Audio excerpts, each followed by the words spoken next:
Welcome to tonight's story. Before we dive in, let me tell you, this one's about betrayal, forbidden love, and a woman who turned rejection into revolution. If you've ever been underestimated, cast aside, or told you weren't enough, stick around until the end. You won't believe where this goes. And hey, drop a comment below telling me what city you're watching from. I love seeing where you all are tuning in. Now hit that like button, get comfortable, and let's begin. The claiming ceremony was supposed to be the night Kyalira Thorne became Luna. She stood in the center of the grand stone courtyard, surrounded by hundreds of pack members whose eyes glittered in the torchlight. The air smelled of pine and smoke, the ancient scent of their kind. Above her, the full moon hung fat and silver, a witness to promises that had been whispered in darkness and sealed with blood. Her dress was the color of midnight, woven with silver thread that caught the firelight. She'd chosen it carefully. Modest enough to honor tradition, beautiful enough to remind him why he'd chosen her in the first place. Or so she'd thought.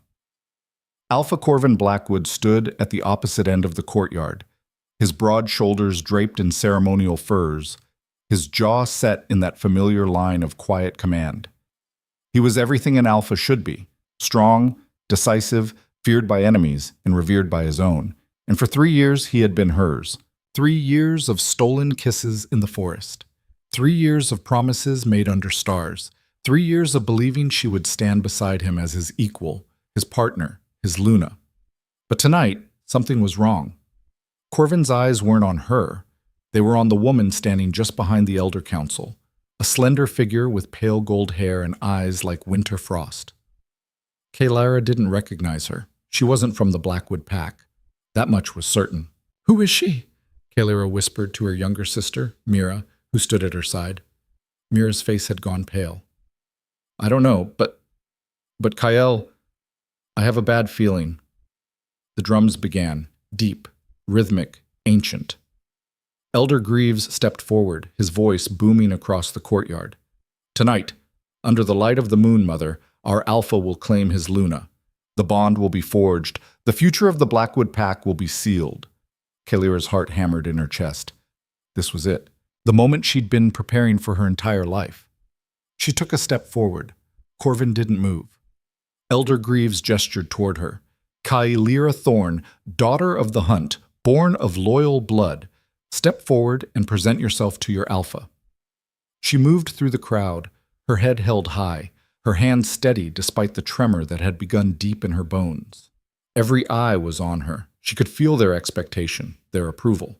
The Thorne family had served the Blackwood pack for generations. This union was right. It was meant to be.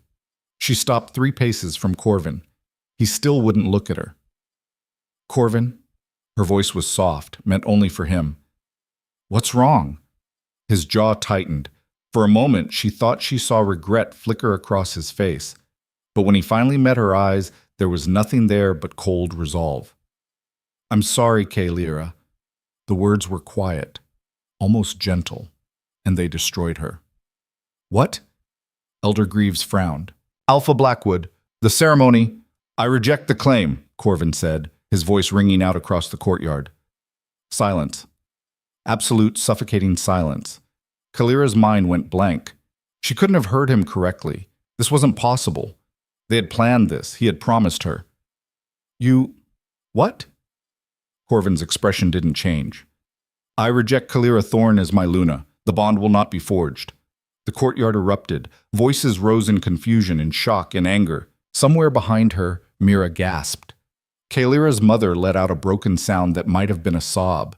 But Kyalira herself stood frozen, her body refusing to process what was happening. "Corvin, please." She reached for him. He stepped back. That single motion, that tiny, deliberate retreat, shattered something inside her. "Why?" Her voice cracked. She hated how small it sounded, how desperate. For the first time, emotion flickered across Corvin's face. Guilt, pain. But he buried it quickly, his alpha mask sliding back into place. "Because I've found my true mate." The words hit her like a physical blow. "You're... what?" Corvin turned and extended his hand toward the golden-haired woman. She stepped forward with the grace of someone who had been waiting for this moment, who had expected it. "This is Celine Ashford," Corvin said, daughter of the Northern Ridge Pack, and my destined Luna. Kalira's vision blurred. Her chest felt like it was caving in. You said you didn't believe in destined mates. You said we chose our own bonds. I was wrong. 3 years of her life, of her heart, of her future. Gone. Erased in a single sentence. Alpha Blackwood, Elder Greaves said carefully, the Thorn family has served this pack with honor for— I am aware of their service, Corvin interrupted, and Kalira will continue to have a place in this pack, as a member, just not as Luna. Kalira felt something hot and sharp rise in her throat.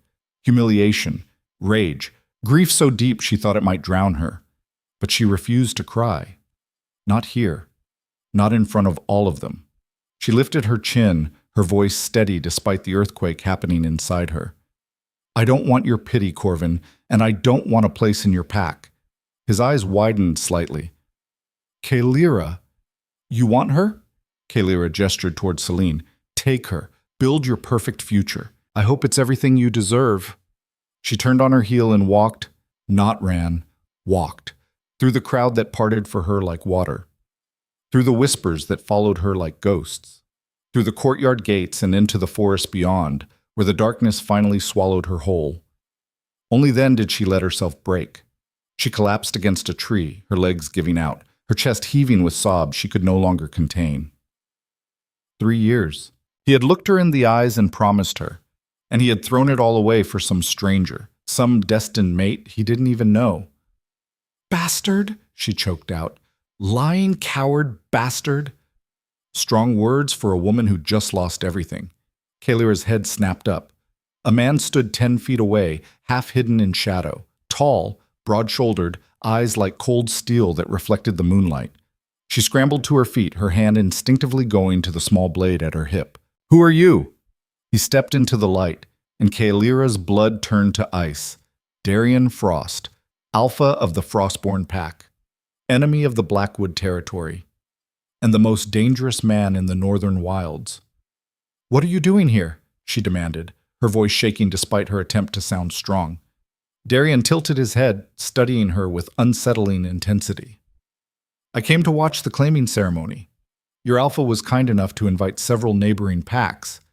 His lips curved into something that wasn't quite a smile. I must say, it was far more entertaining than I expected. Humiliation burned through her. Get out of my sight. Gladly, but first I have a question. I don't care how badly do you want him to regret what he just did? Kalira froze. Darian took a step closer. That's what you're thinking right now, isn't it? Not about heartbreak, not about loss, about revenge. About making him realize he just made the worst mistake of his life. She didn't answer. She didn't have to. The truth was written all over her face. Darian's smile widened. I can give you that. I can give you power, position, and a front row seat to his suffering. All you have to do is say yes. To what? Come with me. Leave the Blackwood Pack tonight. Become part of mine. Kalira's mind reeled. You're insane. Your pack and mine have been enemies for decades. They would never accept me. They'll accept what I tell them to accept. I'm the alpha. Why? She shook her head, trying to make sense of this. Why would you do this? Darian's expression grew serious. Because Corvin Blackwood is a fool, and I have no patience for fools who waste valuable resources. He looked her up and down, not in the way men usually did, not with lust or appraisal, but with calculation. You're strong, intelligent, loyal, everything a Luna should be. He threw you away like garbage. I won't make the same mistake. You don't even know me. I know enough. I know you didn't cry in front of them. I know you walked out of that courtyard with your head high. I know that right now you're more angry than broken. And anger, Kalira Thorn, is far more useful than grief. He extended his hand. So what's it going to be? Are you going to slink back to the Blackwood Pack and live the rest of your life as a reminder of his rejection? Or are you going to walk into enemy territory on my arm and make him burn with regret? Kalira stared at his hand. This was madness. The Frostborn Pack was brutal, ruthless. They had killed Blackwood warriors in border disputes. They controlled territory through fear and violence. Darian Frost himself was rumored to be a monster. cold, calculating, and utterly without mercy. Going with him would mean betrayal. It would mean war. It would mean throwing away everything she'd ever known. But staying meant watching Corvin build a life with someone else, meant smiling through her humiliation, meant pretending her heart hadn't just been ripped out and crushed in front of everyone she'd ever cared about. Kalira looked back toward the courtyard, where torchlight still flickered and the sounds of confused celebration drifted through the trees. Corvin had made his choice. Now she would make hers. She took Darian's hand. His grip was cold, strong, unyielding. "Smart girl," he murmured. And just like that, Kalira Thorne became a traitor to her own blood. The journey to Frostborn territory took 3 days. Darian traveled with a small contingent of warriors, 6 men and 2 women, all of whom looked at Kalira with varying degrees of suspicion and hostility. She didn't blame them. If the situation had been reversed, if Corvin had brought a Frostborn wolf into Blackwood lands, she would have reacted the same way. But Darian didn't seem concerned. He rode at the front, his posture relaxed, his attention split between the path ahead and Kalira, who rode beside him in uncomfortable silence. On the second night, as they made camp in a clearing near a frozen stream, one of the warriors, a scarred man named Garrett, finally spoke what everyone was thinking. "This is a mistake, Alpha." Darian didn't look up from the fire he was building. "Your objection is noted. She's Blackwood. Her entire family has fought us for generations. You really think she's going to be loyal to us?" "I think," Darian said calmly, "that she's exactly where she wants to be." "Isn't that right, Kalira?" All eyes turned to her. Kalira met Garrett's gaze without flinching. "I have no loyalty to the Blackwood pack anymore. Corvin Blackwood made sure of that." "So you say. But what happens when he comes for you, when he realizes what he lost and tries to take you back?" "He won't." "You sound awfully sure of that." "I am." Kalira's voice hardened. "Because I know him. And I know that his pride won't allow him to admit he made a mistake. He'll justify it. He'll convince himself that choosing Celine was the right call, and he'll never look back." Garrett snorted. "And you're okay with that?" "No, I'm furious, but I'm also done letting him control my life." The warrior studied her for a long moment, then shook his head and walked away muttering something about Alpha's funeral. Darian chuckled softly. "You find this funny?" Kalira asked. "I find you interesting. Most people would have crumbled by now, but you're still fighting. What choice do I have?" "There's always a choice. You could have begged him to take you back. You could have thrown yourself at his feet and played the victim. Instead, you chose the harder path, the one that requires actual courage." Kalira looked at him carefully. "Why are you really doing this? And don't tell me it's because I'm some valuable resource. There are plenty of strong wolves in the world. Why me?" Darian was quiet for a long time. When he finally spoke, his voice was softer than she'd ever heard it. "Because I know what it's like to be discarded. To be told you're not enough. And I know what it takes to survive that kind of rejection." He met her eyes. "You remind me of someone I used to know. Someone who deserved better than what she got." "Who?" "My sister." Kalira blinked. She hadn't expected that. "I didn't know you had a sister." "I don't. Not anymore." He turned back to the fire. "She died 5 years ago, killed by her own mate when she tried to leave him." The air between them shifted, became heavier, more real. "I'm sorry," Kalira said quietly. "Don't be. Just survive. And when Corvin Blackwood realizes what he lost, make sure he knows exactly where to find you, standing beside the Alpha he fears most." Kalira felt something strange stir in her chest. Not quite trust, not quite alliance, but maybe understanding. "I can do that," she said. Darian smiled. "Good, because we're almost home, and things are about to get very interesting." Frostborn territory was nothing like Blackwood lands. Where the Blackwood pack had built their settlement in a lush river valley surrounded by dense forest, the Frostborn had carved their home into the side of a mountain. The buildings were made of dark stone and timber, designed to withstand brutal winters and enemy attacks. Everything about it screamed strength, survival, refusal to yield. As they rode through the main gates, Kalira felt dozens of eyes on her, Warriors training in the courtyard stopped to stare. Women carrying supplies paused mid-step. Children peeked out from doorways with wide, curious eyes. She kept her spine straight and her expression neutral. "Ignore them," Darian murmured. "They're just curious. Give it a few days and you'll be old news." Somehow I doubt that.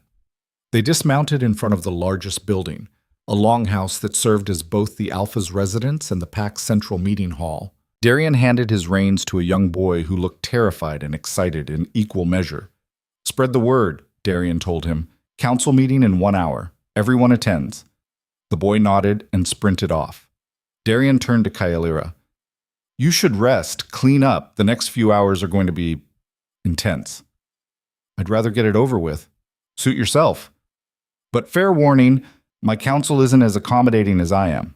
He wasn't exaggerating. An hour later, Kaelira stood in the center of the longhouse, surrounded by 15 of the highest-ranking members of the Frostborn Pack. They sat in a semicircle around her, their faces ranging from openly hostile to coldly skeptical.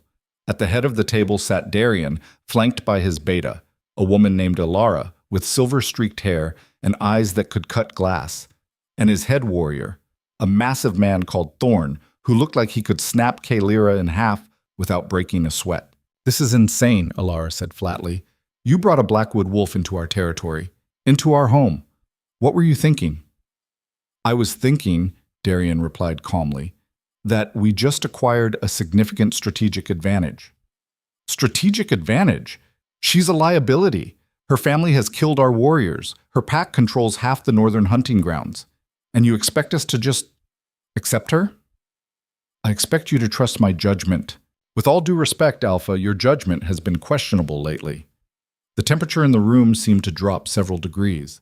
Darian's voice remained even, but there was steel beneath it. "Explain." Alara didn't back down. "You've been distracted, unfocused, and now you bring home the rejected mate of our greatest rival and expect us to believe this is some brilliant strategic move? It looks like impulse. It looks like weakness." "Then you're not looking hard enough." Thorn leaned forward. "What's the play here, Darian? Why her? Why now?" Darian gestured toward Kaelira. "Ask her yourself." All eyes turned to her. Kaelira swallowed hard. She'd known this was coming. But standing in front of these people, these warriors who had every reason to hate her, was more terrifying than she'd expected. "I have information," she said, forcing her voice to stay steady, "about Blackwood defenses, patrol routes, supply lines, weaknesses in their territory that only someone who grew up there would know." "And you're just going to hand that over?" Thorn asked skeptically. "Out of the goodness of your heart?" "No, out of spite." A few council members chuckled. Others frowned. "Spite is a weak motivator," Alara said. "It burns hot and fast and then leaves you empty." "Maybe. But right now it's all I have, and it's strong enough to make me useful to you." Alara studied her for a long moment. "What happens when Corvin comes for you? When he sends warriors to bring you home? Will you fight them? Kill your own people?" Kaelira hesitated. She hadn't thought that far ahead, hadn't let herself imagine that scenario. "I don't know," she admitted. "But I know I'm not going back. Whatever that means." Convenient answer. It's an honest one. The room fell silent. Kaelira could feel the weight of their judgment pressing down on her.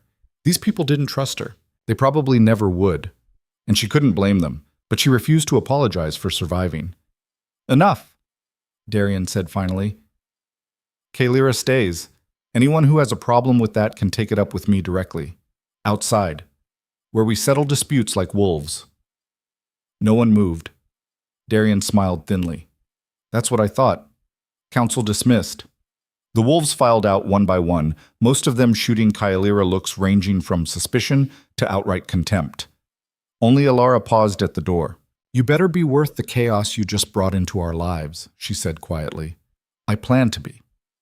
Alara's expression softened slightly, almost imperceptibly. "Good, because if you're not, I'll be the first one to throw you out." Then she was gone. Kaelira let out a breath she didn't realize she'd been holding. Darian approached her, his expression unreadable. "You did well." "I barely said anything." Exactly. You didn't grovel, didn't make excuses. You stood your ground. He tilted his head. They'll respect that. Eventually. And in the meantime? In the meantime, you survive. You prove yourself. You show them you're more than just Corvin Blackwood's cast-off. The words stung, but Kalyra nodded. Where do I start? Training. Tomorrow at dawn. If you're going to live here, you need to learn how we fight, how we hunt, how we survive. He paused. And you need to stop thinking like a Blackwood wolf. That version of you is dead. Time to figure out who you are now. Kalyra looked around the empty longhouse, at the stone walls and the cold firelight, at the unfamiliar banners and the weapons mounted on the walls. This wasn't home, but maybe it could be. I'll be ready, she said. Darian smiled. I know you will. The first week in Frostborn territory was brutal. Training began before sunrise and didn't end until long after dark. Darian had assigned her to work with Thorn, who seemed to take personal pleasure in pushing her past her limits. Again, he barked as Kalyra struggled to her feet for the 10th time. Her entire body ached. Her knuckles were bloody. Her legs felt like they might give out at any second. But she got up. You're favoring your left side, Thorn said, circling her like a predator.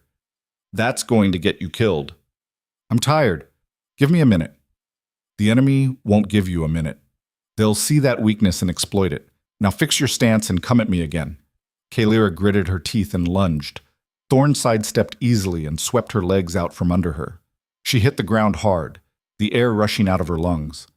Predictable, Thorn said. You're fighting like someone who's been protected her whole life, like someone who's never actually had to survive a real battle.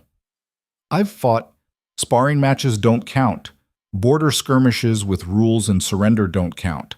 I'm talking about real combat, life or death, kill or be killed. Have you ever experienced that? Kalyra pushed herself up, her pride stinging more than her bruises. No. Then you're not a warrior yet. You're just someone who thinks they are. He offered her a hand. But we can change that, if you're willing to do the work. She took his hand and let him pull her up. I'm willing. Good. Because if you're going to survive here, really survive, you need to be twice as good as everyone else. You need to prove you belong, and that means pushing past pain, past exhaustion, past everything you thought you were capable of. Kalyra wiped blood from her lip and raised her fists. Then let's go again. What? Something that might have been respect flickered across Thorn's face. All right, Blackwood, show me what you've got. By the end of the second week, Kalyra could barely remember what life had been like before Frostborn. The days blurred together, training, eating, collapsing into exhausted sleep, then waking up to do it all over again. But she was getting stronger, faster, better, and she was starting to understand why the Frostborn pack had survived for so long in such a harsh environment. They didn't just fight. They adapted. They learned. They evolved. She was learning to do the same. One evening, as she sat by the fire cleaning her weapons, Alara approached her. Mind if I sit? Kalyra gestured to the empty space beside her. It's your territory. Alara settled down with a quiet grace that belied her age. For a while, neither of them spoke. They just sat in comfortable silence, watching the flames dance. You're doing better, Alara said finally. Thorn says you're not completely hopeless. High praise. From him, it is. Alara smiled slightly. He doesn't usually train outsiders. The fact that he's working with you at all means Darian really does see something in you. Or he just enjoys watching me get beaten up every day. That too. Alara's expression grew more serious. Can I ask you something? Sure. Do you regret it? Leaving everything behind? Kalyra thought about that. About her family, her friends, the life she'd built in Blackwood territory. Sometimes, she admitted. Mostly late at night when I can't sleep and everything hurts. But then I remember standing in that courtyard. I remember the way he looked at me, like I was an inconvenience, a problem to be solved, and I remember how small I felt. She looked at Alara. I never want to feel that way again. Good, because the moment you start second-guessing yourself, the moment you start thinking about going back, that's when you lose. I'm not going back. I believe you. Ilara stood and dusted off her pants. For what it's worth, I think you made the right choice. Corvin Blackwood is a decent alpha, but he's also a coward. He should have been honest with you from the beginning. He should have given you the respect you deserved. Instead, he humiliated me in front of everyone. Yes, he did. And that says far more about him than it does about you. Ilara paused. Just be careful with Darian. He's not like other alphas. He's complicated, and he carries burdens that would break most people. What kind of burdens? The kind he doesn't talk about. The kind that make him dangerous, to others and to himself. She met Kaelira's eyes. If you're going to stay here, you need to understand that. You need to be prepared for what that means. Before Kaelira could respond, a shout echoed across the courtyard. Alpha! Riders approaching from the south! Ilara's expression hardened. That would be your old pack, right on schedule. Kaelira's blood turned cold.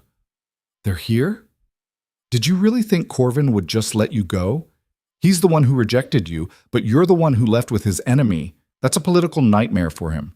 Of course he'd send someone to bring you back. I'm not going. Then you better be ready to fight, because they're not going to take no for an answer. Kaelira stood, her hand instinctively going to the blade at her hip. Her heart pounded in her chest, but not from fear, from anticipation. Because this was it. This was the moment where she proved to them, to herself, to everyone, that she had truly chosen a new path. And she wasn't turning back. Not now. Not ever. The riders came at dusk, when the light turned the snow-covered peaks blood red and shadows stretched like claws across the frozen ground.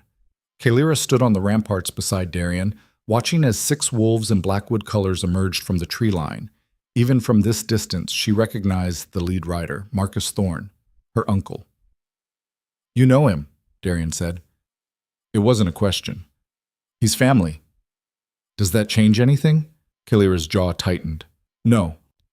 Below in the courtyard, Frostborn warriors had already assembled, forming a loose perimeter around the gates. Thorne stood at the center, his massive arms crossed over his chest, his expression carved from stone. Ilara waited beside him, one hand resting casually on the hilt of her blade. They're not here for a friendly visit, Ilara called up to Darian. 6 riders means this is official pack business. Let them in, Darian replied, but keep the archers ready. Kaelira's stomach twisted. You're going to let them inside? Why not? We have nothing to hide, and I'm curious to hear what Corvin's message is. He glanced at her. Unless you'd rather I turn them away. I don't know what I want. Then stay silent and let me handle it. Unless they ask for you directly, then you speak your truth, whatever that is. The gates opened with a groan of iron and timber. The Blackwood riders entered slowly, their horses' breath steaming in the cold air. They were heavily armed, swords, bows, daggers, but they kept their weapons sheathed, a gesture of diplomacy, however thin. Marcus dismounted first. He was a tall man, lean and weathered, with gray streaking through his dark hair. Kaelira had always thought of him as steady, reliable, the kind of man who kept his word and expected others to do the same. The disappointment in his eyes when he spotted her on the ramparts felt like a knife between her ribs. Darian Frost, Marcus called out, his voice carrying across the courtyard. I come bearing a message from Alpha Corvin Blackwood. Then deliver it, Darian said, his tone bored, though I suspect I already know what it says. Marcus reached into his coat and withdrew a sealed letter. One of the Frostborn warriors took it and brought it up to the ramparts. Darian broke the seal and read in silence, his expression unchanging. When he finished, he handed the letter to Kaelira. She read quickly, her anger building with every word. The letter was formal, polite, and utterly infuriating. Corvin demanded her immediate return, citing pack law and family obligation. He called her departure an impulsive mistake driven by understandable emotion.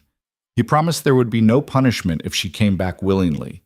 He even offered to find her a suitable match within the Blackwood pack, someone of appropriate rank and temperament, as if she were a problem to be managed, a resource to be allocated. Well, Darian asked quietly, what do you want to do? Kaelira tore the letter in half, then in half again. She walked to the edge of the rampart and let the pieces fall like snow into the courtyard below. Marcus flinched as if she'd struck him. I believe, Darian said, his voice carrying an edge of amusement, that's your answer. Kalira. Marcus stepped forward, his expression pained. Please, think about what you're doing. This isn't you. You're not the kind of person who betrays her family. I didn't betray anyone, Kalira called down. Corvin made his choice. I made mine. You made a mistake, one that can still be corrected if you come home now. The Blackwood Pack isn't my home anymore. It's been your home for 23 years. Your parents are there, your sister, your friends, everything you've ever known. You're going to throw all of that away because a man hurt your pride? This isn't about pride. Then what is it about? Kalira gripped the stone wall so hard her knuckles turned white.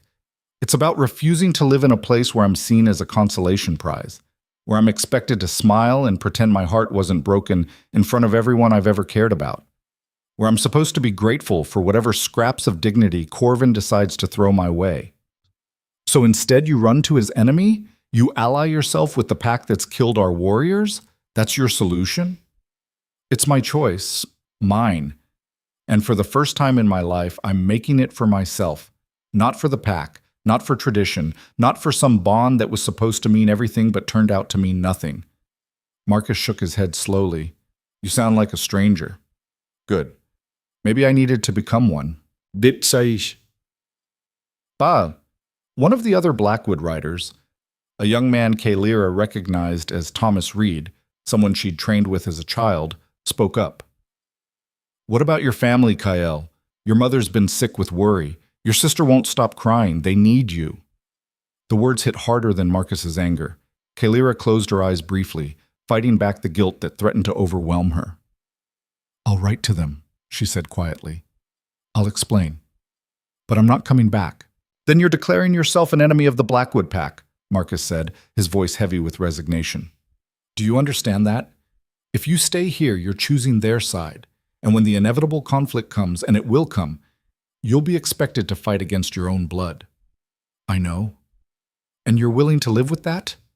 Kalira looked down at her uncle, this man who had taught her to track, to hunt, to survive in the wilderness, who had told her stories by the fire and praised her when she succeeded and picked her up when she failed. I don't know, she said honestly, but I know I can't go back. I know I'd rather face an uncertain future here than a certain humiliation there. Marcus's shoulders sagged. For a moment, he looked very old and very tired. Then I failed you, he said quietly, and I'm sorry for that. He remounted his horse and turned to leave. The other riders followed, except for Thomas, who hesitated. Your mother wanted me to tell you she loves you, he said. No matter what you choose. She wanted you to know that. Kalira's throat tightened. Tell her I love her too, and that I'm sorry. Thomas nodded and rode after the others. The gates closed behind them with a heavy finality that echoed through the courtyard. Darian waited until the Blackwood riders had disappeared into the forest before speaking. That was harder than you expected. Yes. Are you having second thoughts? No. Kalira turned to face him. But I need to know something. If war comes, when war comes, what will you expect from me? What do you mean? Will you ask me to fight them? To kill people I've known my entire life? Darian studied her for a long moment. I won't ask you to do anything you're not willing to do, but I will ask you to choose where your loyalty lies. You can't have a foot in both worlds, Kalira. Eventually, you'll have to commit fully to one side or the other. And if I can't, then you'll be a danger to yourself and everyone around you, and I'll have no choice but to send you away. The honesty was brutal, but Kalira appreciated it. At least with Darian, she knew where she stood. I understand, she said. Good. Now come down from there. We have work to do. The next morning, Kalira woke to find her quarters empty except for a note from Alara. Meet me in the eastern woods, alone. Come armed. She dressed quickly, strapped on her weapons, and made her way through the settlement. The sun was barely above the horizon, casting long shadows across the frozen ground. A few early risers nodded to her as she passed. Not friendly exactly, but not hostile either. Progress, she supposed. She found Alara waiting in a small clearing about a mile from the settlement. The beta was wearing light armor and carried a bow across her back. Punctual, Alara said approvingly. That's good. means you take this seriously. Take what seriously? Your survival. Because despite what Darian might have told you, not everyone in this pack is willing to accept you. Some of them would prefer to see you gone, preferably in pieces. Kalira's hand moved instinctively to her blade. Are you threatening me? I'm warning you. There's a difference. Elara gestured to the surrounding forest. This territory is dangerous, not just because of predators and harsh weather, but because of what lies beneath it. Do you know why we're called the Frostborn? I assumed it was because of the climate. Partially, but the real reason is the curse that runs through this land, through this pack, through Darian himself. Kalira frowned. What curse? The Winter's Claim, an ancient magic that's been bound to the Frost bloodline for generations. It gives the Alpha incredible power, strength, speed, the ability to survive conditions that would kill normal wolves. But it comes with a price. What kind of price? Elara's expression grew grim. Everything Darian truly loves turns to ice. Everything he cares about deeply enough, he destroys. His sister, his parents, everyone who's ever gotten too close. The word sent a chill down Kalira's spine. That's impossible. Curses like that are just stories. You really believe that? After everything you've seen? After everything you've experienced? Elara shook her head. Magic is real, Kalira. And so is the curse that's slowly destroying our Alpha from the inside out. Then why are you telling me this? Because I've seen the way he looks at you, the way he's started to care, and I need you to understand what that means. Elara stepped closer. If you stay, if you let yourself get close to him, you'll die. Maybe not today, maybe not tomorrow, but eventually the curse will take you, just like it's taken everyone else. Kalira's mind raced. Does he know about the curse? Of course he knows. Why do you think he keeps everyone at arm's length? Why do you think he's never taken a mate despite being Alpha for 7 years? He's trying to protect people from himself. Then why bring me here? Why risk? Because he's desperate. Because he's running out of time. The curse is getting stronger. It's starting to affect more than just the people he cares about. It's starting to spread to the land itself. The winters are getting longer, harsher. Animals are dying. Crops are failing. If we don't find a way to break it soon, it'll destroy everything. Kalira felt like the ground had shifted beneath her feet. And you think I can help break it? I don't know. But Darian does. He thinks there's something about you, some quality, some power, that might be the key. That's why he really brought you here. Not for revenge against Corvin, not for strategy, but because he's gambling that you might be the one person who can save him. That's insane. I'm not special. I don't have any power. Are you sure about that? Before Kalira could respond, the temperature dropped precipitously. Her breath came out in white clouds. Frost spread across the ground in intricate patterns, creeping toward her boots. And then she saw him. Darian stood at the edge of the clearing, his eyes glowing with an unnatural blue light. Ice crystals formed in the air around him, spinning in a slow vortex that defied physics and reason. Elara, he said, his voice carrying an otherworldly echo. Step away from her. Darian, I said step away. Elara moved quickly, putting distance between herself and Kalira. Darian's attention fixed on Kalira, and she felt the full weight of whatever power was moving through him. It was terrifying, beautiful, absolutely alien. You shouldn't have told her, Darian said to Elara, though his gaze never left Kalira. She wasn't ready. She deserved to know the truth. The truth is dangerous. So is ignorance. The ice around Darian grew thicker, spreading across the trees, covering the ground in a sheet of frozen crystal. Kalira could feel the cold trying to reach her, trying to wrap around her heart and freeze it solid. But something inside her pushed back. Heat bloomed in her chest, sudden, fierce, unexpected. It spread through her body like wildfire, warming her from the inside out. The frost that had been creeping toward her stopped, then reversed. Darian's eyes widened. What? The ice around him shattered, not slowly, not gradually, but in an instant, as if something had struck it with immense force. He staggered backward, the blue light fading from his eyes, his breathing ragged. Kalira stared at her hands. They were glowing, faintly, with a warm, golden light that seemed to come from somewhere deep inside her. What did I just do? She whispered. Alara looked between them, her expression caught somewhere between shock and hope. Fire magic. You have fire in your blood. That's impossible. My family doesn't. We're not. Clearly, someone in your lineage was. Alara turned to Darian. Did you know? I suspected. Darian straightened slowly, his breathing still uneven. There were signs. The way she never seemed to feel the cold as much as she should. The way she radiated warmth even in the harshest weather. I thought it might be latent, dormant. I didn't realize it was this strong. This changes everything, Alara said. I know. Kaelira's head spun. Fire magic, bloodline power, a curse she was somehow supposed to break. This was too much, too fast. I need to sit down, she said faintly. Darian was beside her in an instant, his hand on her elbow, steadying her. His touch was cold, always cold, but not unbearable, not painful. Breathe, he said quietly. Just breathe. She did, slowly, until the world stopped tilting. I don't understand any of this, she said. Neither do I. Not completely. But we're going to figure it out together. Why didn't you tell me? Why let me think I was just... Because I needed to be sure. And because I didn't want to put that kind of pressure on you until I was certain. His jaw tightened. You've been through enough. You didn't need me adding to your burden.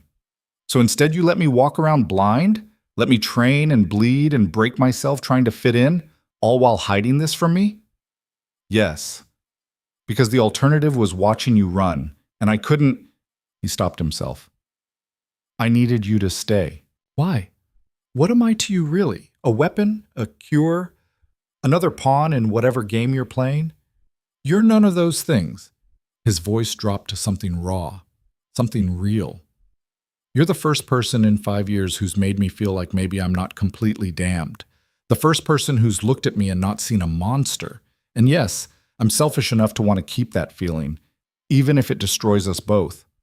The honesty in his words stole her breath. Kaelira looked at this man, this alpha, who had given her refuge when she had nowhere else to go, who had pushed her to become stronger, who carried a curse that was slowly killing him and everyone he loved. And she made a decision. Teach me, she said. Teach me how to control this power. If I can help break your curse, I will. But I'm done being kept in the dark. From now on, you tell me everything, or I walk. Darian searched her face. You'd risk your life for someone you barely know? I'd risk my life for a chance at something real, something that's mine, not given to me by pack law or tradition or some predetermined bond, but chosen, earned, built from the ground up. She met his eyes. So yes, I'll risk it. Will you? For a long moment he didn't answer. Then he smiled. A real smile, not the careful masks he usually wore. Yes, he said, I will. Training became something else entirely after that morning. Instead of just combat and survival skills, Kaelira spent hours each day working with an old woman named Vera, the pack's healer, and the only person who knew anything about ancient magic. Vera was ancient, her face lined with a century of hard winters and harder truths. She moved slowly but spoke with absolute authority. Fire magic is rare, she said as they sat in her cottage, surrounded by herbs and crystals and things Kaelira couldn't identify. Most bloodlines lost it generations ago when they chose the wolf over the flame. The fact that yours survived means someone in your family made a different choice. But why would they hide it? Why not use it? Because fire is dangerous, unpredictable. It consumes everything it touches if you're not careful. Your ancestors probably buried it deep to protect themselves and their descendants. Can you teach me to control it? I can teach you to not burn yourself alive. Actual control? That's going to take time you might not have. Why? Vera gave her a look that suggested she was being deliberately dense. Because the curse is accelerating. Can't you feel it? The cold's getting worse. The ice is spreading. We have maybe a few months before it becomes irreversible. And if I can't learn fast enough, then Darian dies. This pack scatters, and the entire Northern Territory becomes a frozen wasteland. Vera shrugged. No pressure. Kaelira threw herself into the work with single-minded determination. She learned to summon the fire without burning, to shape it, to direct it. It was exhausting, terrifying, and exhilarating all at once. And through it all, Darian watched. He came to her training sessions when he could, standing in the shadows, his expression unreadable. Sometimes she felt his attention like a physical weight. Other times she forgot he was there entirely, lost in the challenge of bending this wild magic to her will. One evening, after a particularly brutal session that left her drained and shaking, he approached her as she sat by Vera's fire. "You're pushing too hard," he said. "I have to. You said it yourself. We're running out of time." "Not at the cost of destroying yourself." "Why do you care?" The question came out sharper than she intended, but she was tired, frustrated, and sick of pretending she didn't notice the way he looked at her, the way the air changed when they were alone. Darian was quiet for a long moment. When he spoke, his voice was careful, measured. "Because you matter. To this pack, to the fight we're in, to—" He stopped, started again. "To me. Don't. Don't what? Don't care about me. Don't let yourself get close. You know what happens when you do. I'm already close. It's too late to go back. Then pull away. Put distance between us. Whatever you have to do to keep the curse from—" "It doesn't work like that." The words burst out of him, raw and frustrated.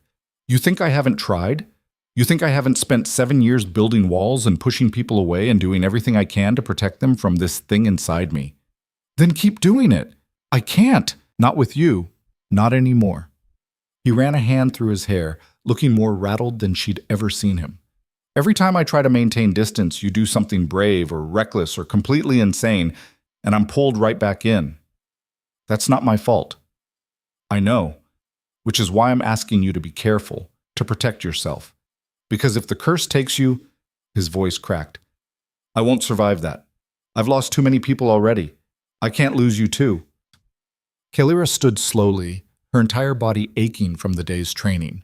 She should walk away, should put distance between them, should do exactly what Alara had warned her to do. Instead, she stepped closer. "Then we break it," she said. "We find a way to shatter this curse before it takes anyone else. And we do it together. No more secrets, no more holding back. We fight this thing with everything we have. And if we fail, then at least we'll fail honestly. No regrets, no what-ifs. Just two people who chose to stand together against impossible odds." Darian looked at her like she'd offered him salvation and damnation in the same breath. Then he did something she didn't expect. He reached out and took her hand.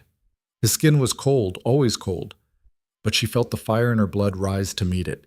Heat and ice, flame and frost. Two opposing forces that should have destroyed each other. Instead, they balanced. "All right," he said quietly. "Together." Together. Neither of them let go.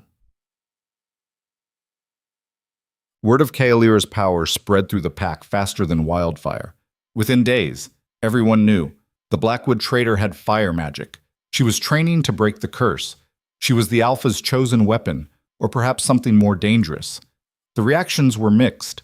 Some wolves saw hope. Finally, a chance to end the suffering that had plagued their pack for generations. Others saw threat. A Blackwood witch who'd seduced their Alpha and would probably destroy them all. And a few saw opportunity.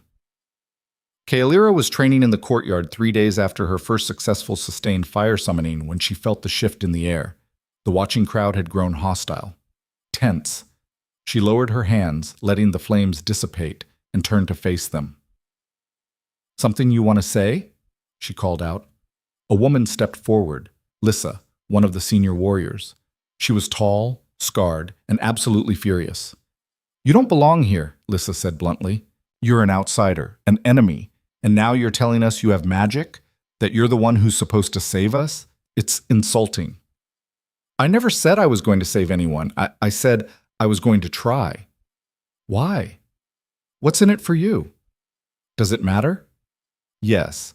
Because if you're here for personal gain, if you're using our Alpha's desperation to secure power for yourself, then you're worse than any enemy we've ever faced." Kaelyra felt anger flare hot in her chest. "You think I want this? You think I asked to discover I had fire magic? To find out I might be the only thing standing between your pack and destruction? I think you're convenient. Too convenient. You show up right when Darian's at his weakest, right when the curse is accelerating, and suddenly you're the answer to all our problems? I don't believe in coincidence.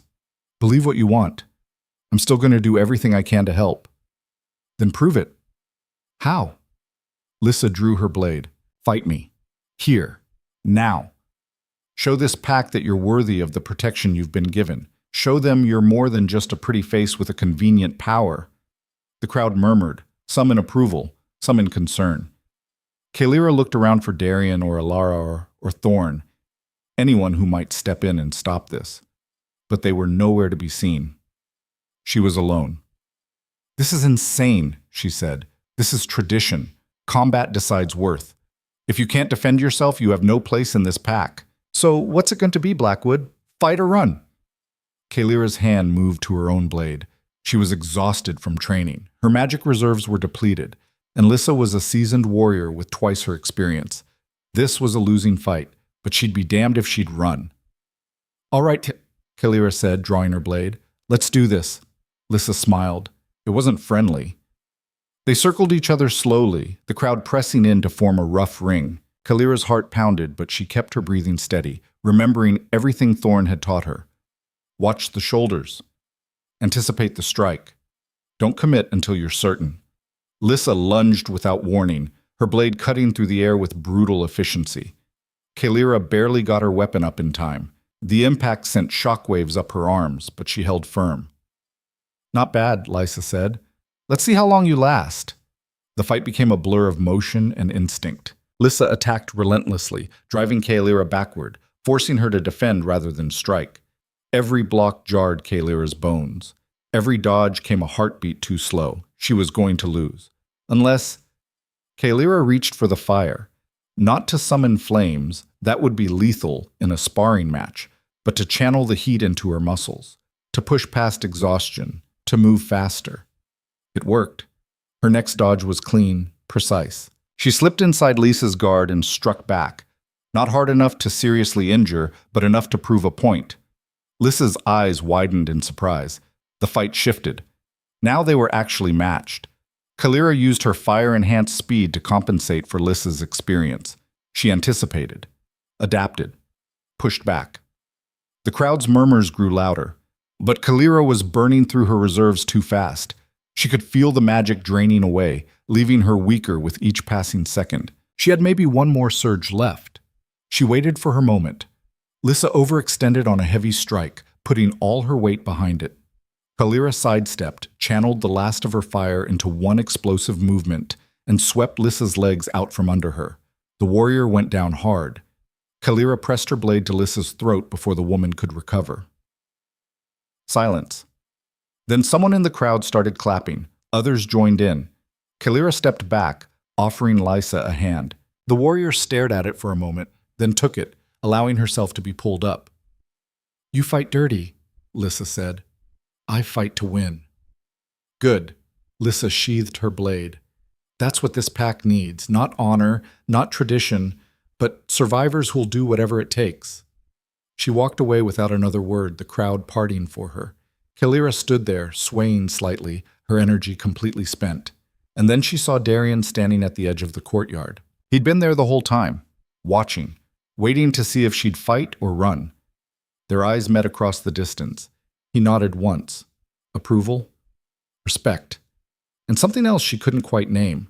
Kalira turned and walked toward the barracks, every muscle in her body screaming in protest. She'd proven herself today, but she knew the real test was still coming. She'd barely made it to her quarters when the first scream echoed through the settlement. Kalira spun around, her exhausted muscles protesting, and ran back toward the courtyard.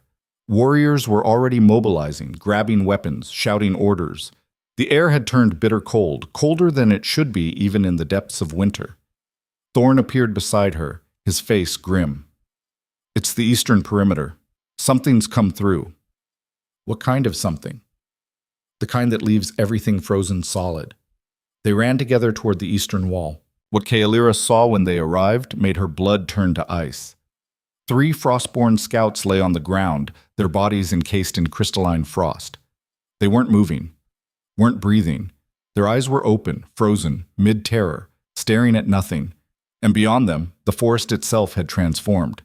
Trees that had been green and living an hour ago now stood like glass sculptures, every branch, every needle covered in thick ice that glittered with an unnatural blue light. Darian stood at the center of it all, his body rigid, his eyes blazing with that terrible azure glow. Ice radiated from him in waves, spreading across the ground in geometric patterns that defied nature. "Get back!" Alara shouted at the gathering crowd. "Everyone back, now!" But Kaelira didn't move. She watched as Darian fought for control, his hands clenched into fists, his entire body trembling with effort. This was the curse. This was what happened when he lost control. "How do we stop it?" Kaelira asked Vera, who had appeared at her elbow. "We don't. He has to stop it himself. Or what? Or it consumes him completely, turns him into nothing but living ice, a monster that destroys everything it touches until there's nothing left to destroy." Kaelira stepped forward. "Don't!" Vera grabbed her arm. "If you get too close, I have fire. I can counter it. You don't have enough control. You could burn yourself out trying to fight something this powerful." "Then I burn out." Kaelira pulled free. "I'm not standing here watching him die." She walked toward Darian, feeling the temperature drop with each step. Her breath came out in frozen clouds. Frost formed on her clothes, in her hair, across her skin. But beneath it all, she felt the fire rising. "Darian," her voice cut through the sound of cracking ice. "Look at me." His head turned slowly. When his eyes met hers, there was barely any recognition there. Just power, cold, death. "I know you're in there," she said, moving closer. "I know you're fighting, so keep fighting. Don't let it win." The ice spread faster, reaching for her. She channeled heat into her hands, melting it before it could take hold. "Kaelira, stop." His voice was barely human, distorted by the magic consuming him. "I can't. I won't be able to." "Yes, you will, because I'm not leaving. So either you get control of this thing, or you freeze me solid. Those are your options." "You don't understand. It's too strong. It wants—" "I don't care what it wants. I care what you want. And I know you don't want to hurt anyone, so fight it. Right now, with everything you have." She was close enough now to touch him. The cold was excruciating, pressing against her fire like a physical force. But she pushed back harder, drawing on reserves she didn't know she had. "Kaelira!" She grabbed his hand. The collision of fire and ice was explosive. Energy crackled through the air, visible as red and blue lightning that arced between them. The ground beneath their feet cracked, steam rising in billowing clouds. And somewhere in the chaos, Kaelira felt it.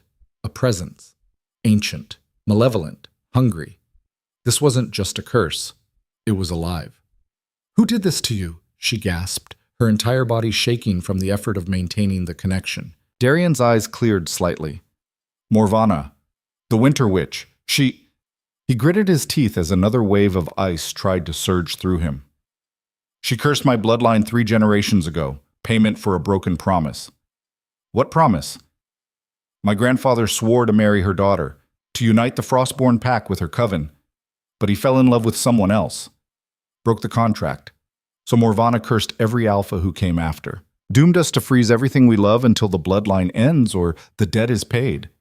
That's insane. You can't hold children accountable for their grandfather's choices.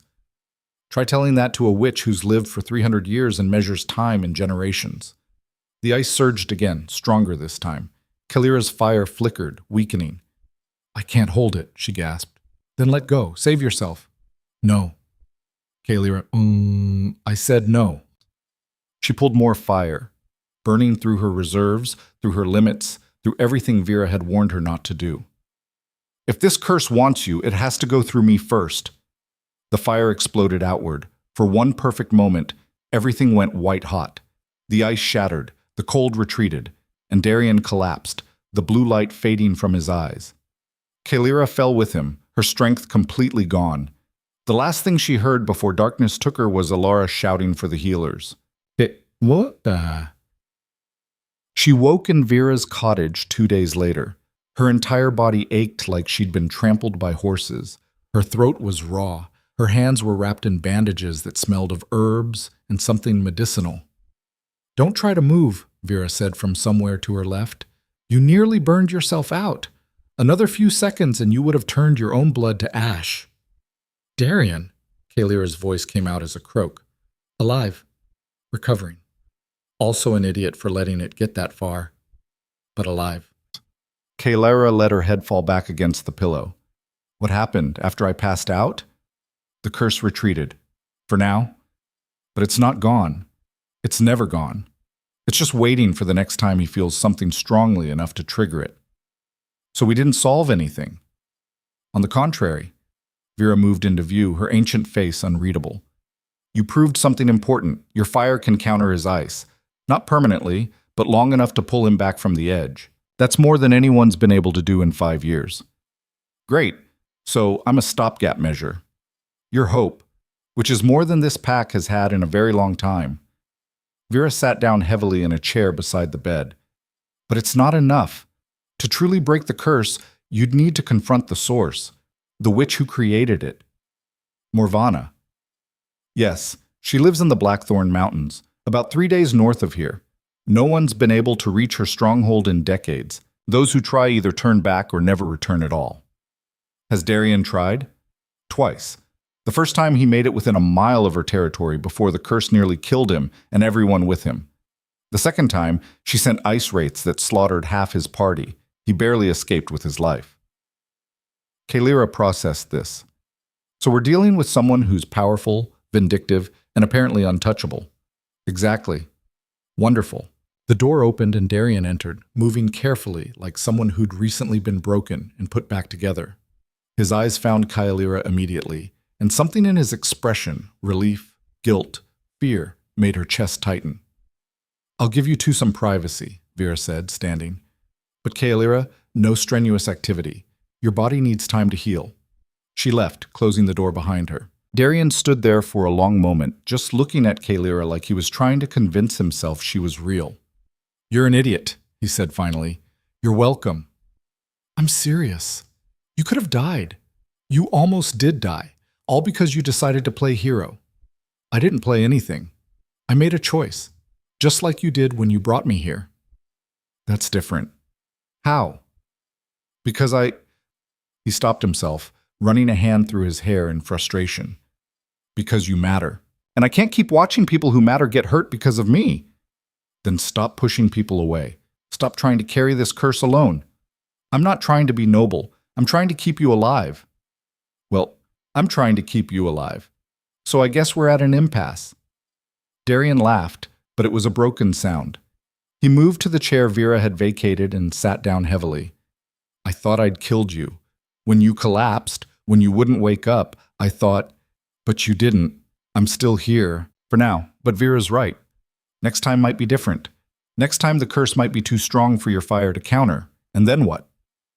Then we make sure there isn't a next time. We find Morvana. We break the curse at its source. I already told you, she's untouchable. I've tried. You tried alone. Or with warriors who didn't have fire magic. Kalira pushed herself up to sitting, ignoring the protest from her muscles. I'm not saying it'll be easy, but it's the only real solution. You know it is. Darian was quiet for a long moment. It's a death sentence. Even if we make it to her stronghold, even if we somehow survive her defenses, she's had 300 years to perfect her magic. We'd be walking into a fight we can't win. Maybe.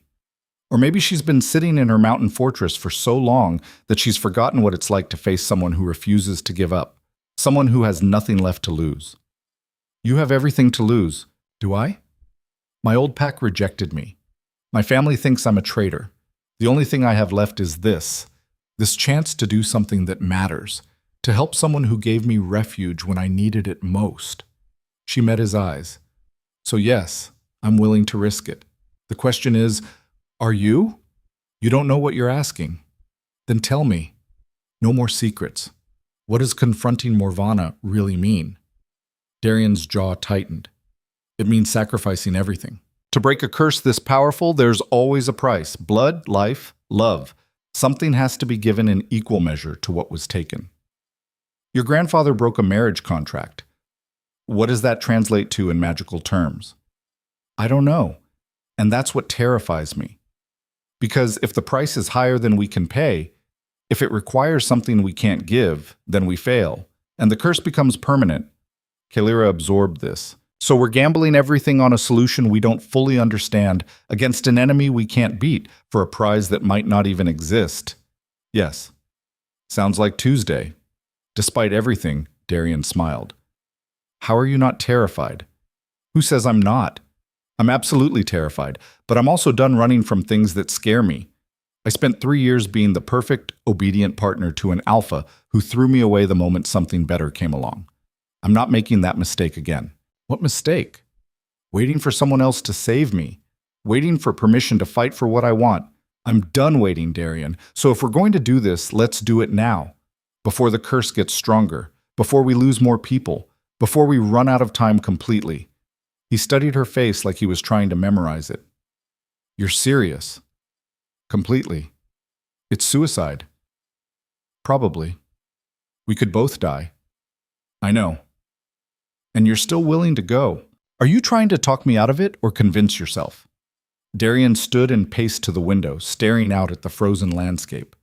I've spent 5 years trying to protect this pack, trying to minimize casualties, trying to keep the curse contained. And it's failed. Every strategy, every precaution, nothing works. Maybe, he turned back to her. Maybe it's time to stop playing defense and go on the attack. That's what I've been saying. You understand what we're committing to? This isn't a raid, it's a war.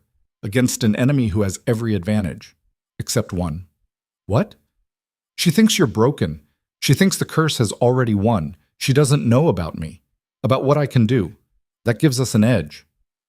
A small one. Small is better than nothing. Kalira swung her legs over the side of the bed, testing her weight. Everything hurt, but she could move. That was enough. When do we leave? You need to recover first. Build your strength back. Learn better control of your fire. How long? 2 weeks, maybe 3. That's too long. The curse is accelerating. You said it yourself. And rushing in unprepared will get us killed faster than the curse ever could. Kalira wanted to argue, but she could see the logic. And more than that, she could see the fear beneath Darian's careful mask. He was terrified of losing her, of watching someone else he cared about die because of the curse that had haunted his family for generations. All right, she said quietly. 2 weeks, but not a day longer. Agreed. And Darian, yes? Thank you for not giving up. On yourself. On this fight. On... She stopped, suddenly unsure how to finish that sentence. He crossed the room and knelt beside the bed, bringing them eye to eye. I should be thanking you. You could have walked away a dozen times. You should have, but you stayed. You fought.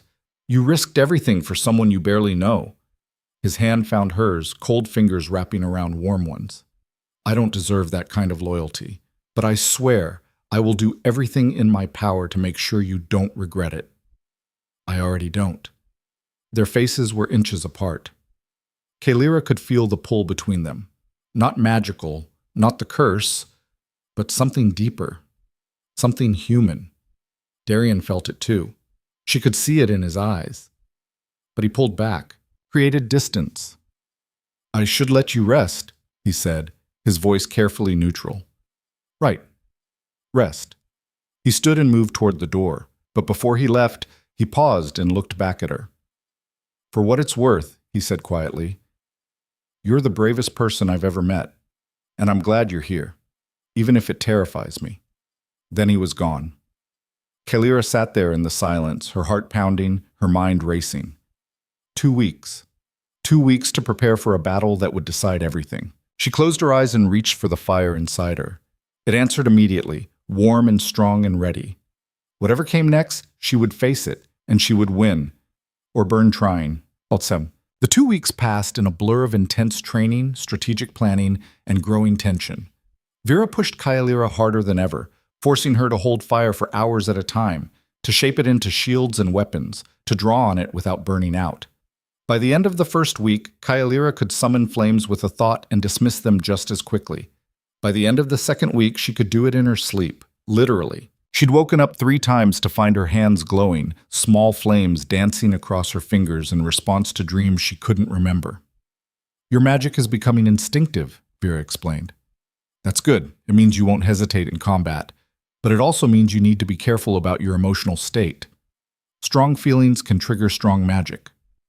Define strong feelings. Rage, terror, grief. Vera paused. Love. Kalira felt her cheeks heat. I'm not, child, I'm 3 times your age. Don't insult me by pretending I can't see what's happening between you and the alpha. Nothing's happening. Exactly. And that's the problem. All that tension with nowhere to go is going to explode eventually, probably at the worst possible moment. We're focused on the mission. Personal feelings can wait. Vera gave her a look that suggested she'd heard that particular lie many times before. If you say so, just don't be surprised when those feelings refuse to wait.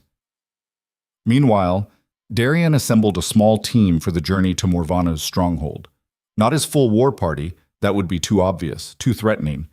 Instead, he chose carefully. Alara for her tactical mind, Thorn for his strength, and 2 younger warriors named Kess and Ronan, who were fast, smart, and expendable. The word expendable made Kalira's stomach turn, but she understood the calculus. This was a high-risk mission. Not everyone would make it back. The night before they were set to leave, the entire pack gathered for what they called the Sending, a ritual to honor warriors heading into dangerous territory. Kalira stood with the others in the center of the courtyard, while pack members came forward one by one to offer blessings, weapons, supplies, and words of encouragement. An old warrior named Garrick pressed a small carved stone into her hand. My father carried this through 3 wars. It's supposed to bring luck. You'll need it more than I do now. A young mother gave her a wool cloak. It's not much, but it'll keep you warm. Please come back. My daughter talks about you constantly. She thinks you're a hero. I'm not. To her you are. Don't take that from her. One by one they came, some friendly, some still suspicious, but all of them hoping, desperately, quietly, that this impossible mission might actually succeed. When the ceremony ended, Kalira found herself alone on the ramparts, looking out at the frozen wilderness they'd be entering tomorrow. Second thoughts? Alara's voice came from behind her. Too many to count. The beta moved to stand beside her. For what it's worth, I think you have a real chance. Your fire is strong, your will is stronger, and Darian trusts you. That's not something he gives easily. I know, that's what scares me. Good. Fear keeps you sharp. It's confidence that gets you killed. Alara, can I ask you something? Of course. If this goes wrong, if we don't make it back, will you look after the pack? Will you make sure they don't fall apart? Alara was quiet for a moment. You're already thinking like a Luna. I'm thinking like someone who understands what's at stake. The answer is yes, I'll hold them together, but I won't have to because you're coming back. You sound very sure of that. I am. Because you're too stubborn to die. And because Darian won't let you. He'll burn the whole world down before he loses you. Before Kalira could respond, a commotion erupted from the main gates. Riders. Coming fast. Kalira and Alara ran to the courtyard, arriving just as the gates opened to admit 3 wolves on exhausted horses. They wore blackwood colors. Kalira's heart sank. The lead rider dismounted and pulled off his hood. It was her father. Kalira felt the world tilt. She hadn't seen him since the claiming ceremony, hadn't spoken to him, hadn't been brave enough to face his disappointment. Father, she said, her voice barely above a whisper. Marcus Thorne looked older than she remembered, tired, worn down by something more than just the journey. Kailara, his voice was rough. We need to talk, now. Darian appeared at her side. Anything you have to say to her, you can say in front of me. Marcus's eyes hardened. This is family business. She's part of my pack now. That makes it my business. Your pack? Marcus's laugh was bitter. You've turned her into a traitor, convinced her to abandon everything she ever knew, and now you're planning to throw her life away on some suicide mission against a witch who's killed better warriors than any of you. Kalira's blood ran cold. How do you know about that? Because we have spies, just like you do. Because information travels. And because your mother woke up screaming 3 nights ago, convinced you were going to die. Marcus turned to her, his expression raw. Is it true? Are you really planning to go after Morvana? There was no point lying. Yes. Then you're an idiot, and I won't stand here and watch you commit suicide. You don't have a choice. I'm not asking for permission. Kaelira, listen to me. This isn't like the border skirmishes we've had with the Frostborn. This is ancient magic. This is a witch who's survived 3 centuries by destroying anyone who challenges her. You can't win. Maybe, but I have to try. Why? Because you have fire magic? Because you think that makes you special? You've had that power for 2 weeks. Morvana has had 300 years to perfect hers. I know the odds. I don't care. Then you're a fool. The words hit harder than any physical blow. Marcus stepped closer, his voice dropping. Your mother is dying, Kael. The healers give her maybe 6 months. She's been holding on because she wants to see you one more time. To tell you she forgives you for leaving. To tell you she loves you. But if you go on this mission, if you throw your life away for these people who've given you nothing but pain and danger, she'll die knowing her daughter chose vengeance over family. The world seemed to stop. She's what? Dying. She's been sick for months, but it got worse after you left. The healers think it's her heart. It's just giving out. Kaelira couldn't breathe. Her mother, dying. Why didn't you tell me? Because you cut us off. You left. You chose him. Marcus gestured at Darian.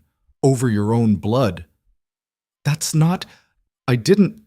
Come home, Kaelira. Please, forget this mission.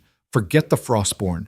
Come home and spend what time you have left with your mother. She's asking for you. Everything Kaelira had built over the past few weeks, all her resolve, her purpose, her certainty, crumbled.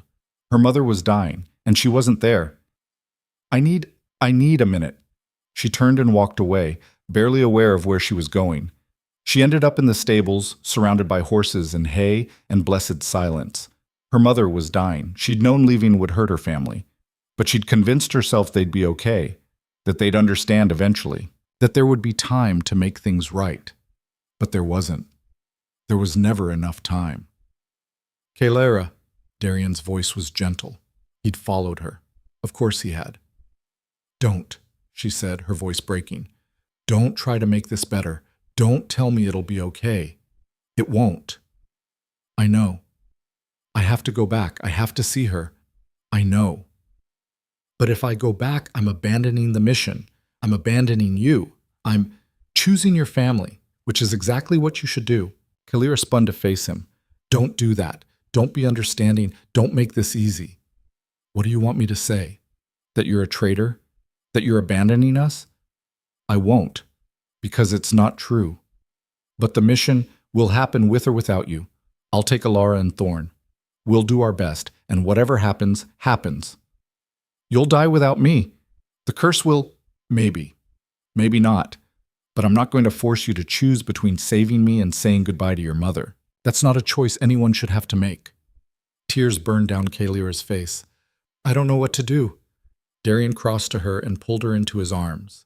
His body was cold as always, but somehow that made it easier to lean into him, to let herself break. Go home, he said quietly. Be with your mother. Tell her you love her. Tell her you're sorry. And when it's done, when you've said everything you need to say, then you can decide what comes next. But don't sacrifice this moment because you feel obligated to me or this pack. We'll survive. We always do. And if I come back, after it's over, then I'll be here, if I'm still alive. That's not funny. It's not meant to be. It's the truth. We're going into this with or without you in 3 days. If we succeed, I'll find you. If we fail, he pulled back to look at her. If we fail, then at least you'll be with your family, where you belong. Kaelira wanted to argue, wanted to find some solution where she could be in 2 places at once, save everyone, fix everything. But life didn't work that way. Sometimes you just had to choose, and break your own heart in the process. I'm sorry, she whispered. Don't be. You're making the right choice. It doesn't feel right. The right choice rarely does. He kissed her forehead, a brief cold touch that somehow burned hotter than any fire she could summon, and then stepped back. Your father's waiting. Go, before you change your mind. Kaelira nodded, not trusting her voice. She made it 3 steps toward the door before she stopped. Darian? Yes? Don't die, please. Just don't. He smiled, but it was sad, resigned. I'll do my best. It wasn't a promise, but it was all he could give. Kaylira walked out of the stables, across the courtyard to where her father waited with the horses. I'll come, she said, but I need to say goodbye first. Marcus nodded, something like relief washing over his face. Kaylira made the rounds quickly. Vera gave her a pouch of herbs. Thorn gripped her shoulder and told her she'd become a real warrior. Alara hugged her, brief, fierce, and whispered, "Take care of yourself." And then she was mounted, riding out of the Frostborn settlement with her father and his warriors, leaving behind the only place that had felt like home in months. She didn't look back. If she had, she would have seen Darian watching from the ramparts, and she would have seen the ice beginning to spread across his hands. The curse was accelerating, and now he would face it alone. The journey back to Blackwood territory took 2 days, and every mile felt like a betrayal. Kaylira rode in silence, her father and his warriors flanking her like she was a prisoner being escorted home rather than a daughter returning to see her dying mother.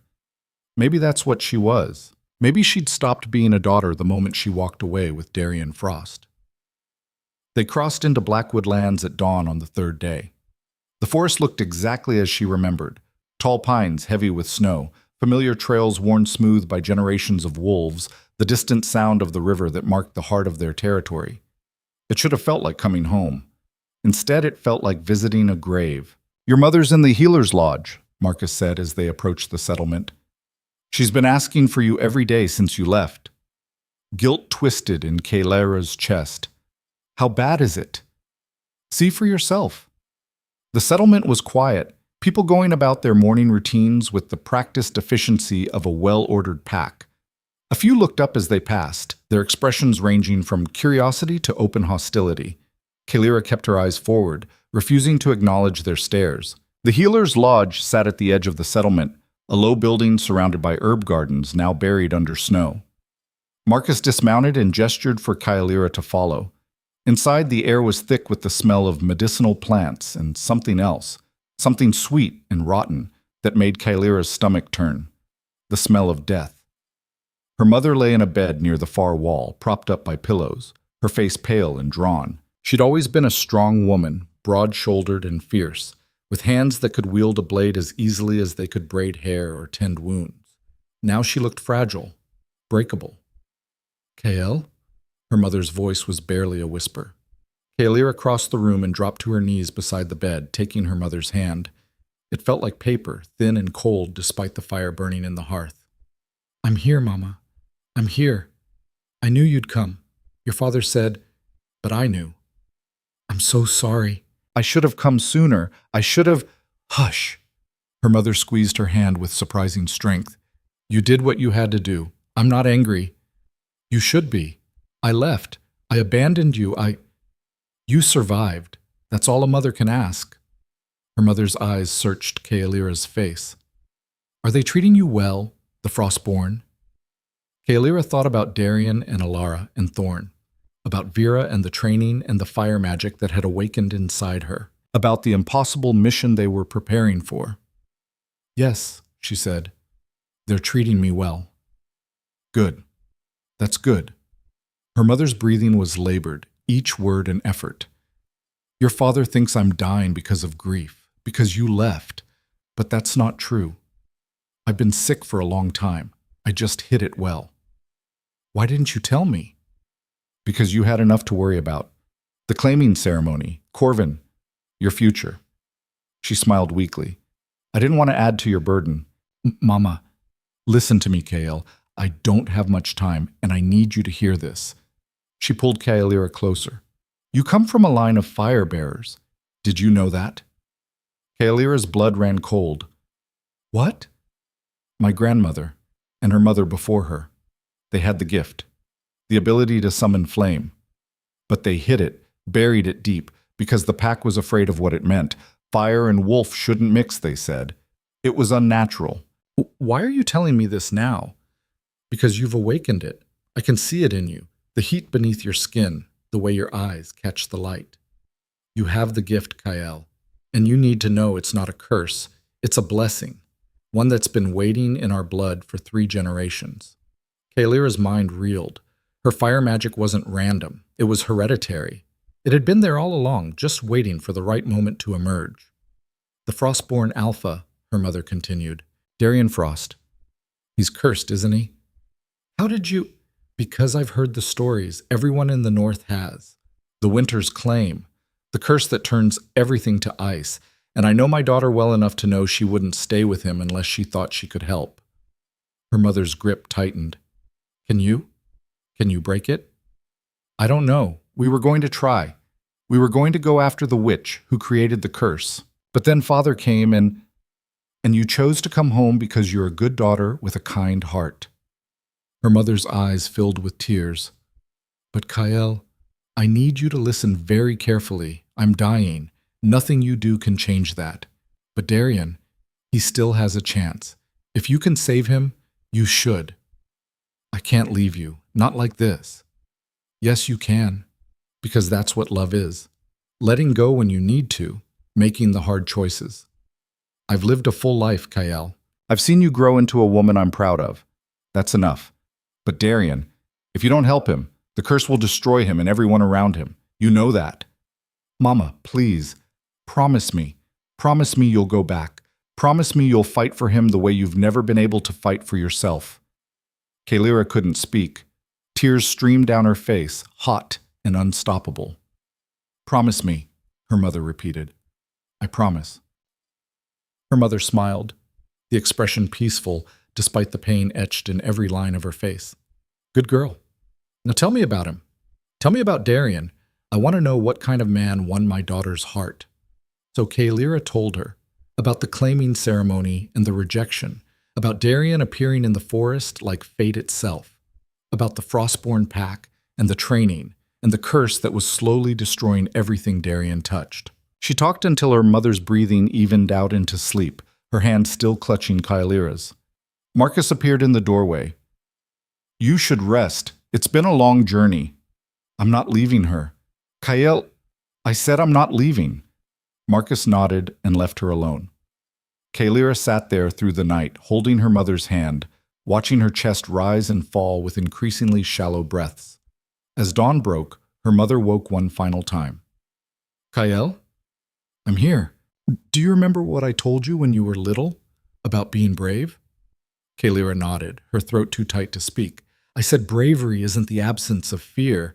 It's acting despite it, choosing to stand when everything in you wants to run. Her mother's breathing hitched. You've always been the bravest person I know. Don't stop now. I love you, Mama. I love you too, my fire girl. Now I think I need to rest. Her mother's eyes closed.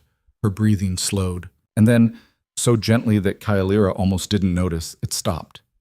Kaelira sat there in the silence, still holding her mother's hand, feeling the warmth slowly fade from her skin. She didn't cry. She didn't scream. She just sat there, feeling something inside her break and reform into something harder, sharper, something that would burn. The funeral was held that evening, as was tradition. The entire pack gathered in the main clearing, forming a circle around the pyre where her mother's body lay wrapped in ceremonial cloth. Kaelira stood at the front with her father and sister, her face expressionless as the elder spoke the traditional words about life and death and the eternal cycle of the wolf. But Kaelira wasn't listening. She was thinking about promises, about choices, about the path that had led her here and the one that would lead her away. When it came time to light the pyre, Marcus offered her the torch. Kaelira took it, feeling the weight of the fire in her hands. She didn't need the torch. She could summon fire with a thought now. But tradition mattered to these people, so she played her part. She touched the flame to the oil-soaked wood and watched as the pyre caught, bright and hot and consuming, just like the rage building inside her. As the flames rose higher, Kaelira made a decision. She would go back to Frostborn territory. She would find Darian, and she would destroy the witch who had cursed him. Not because she was ordered to, not because it was expected, but because she chose to, because some things were worth fighting for, even if the fight killed you. The ceremony ended. People dispersed. Her father approached, his face lined with exhaustion and grief. I know what you're thinking, he said quietly. Do you? You're planning to leave again, to go back to him. Kalira didn't deny it. She made me promise. I know. She told me. Marcus's shoulders sagged.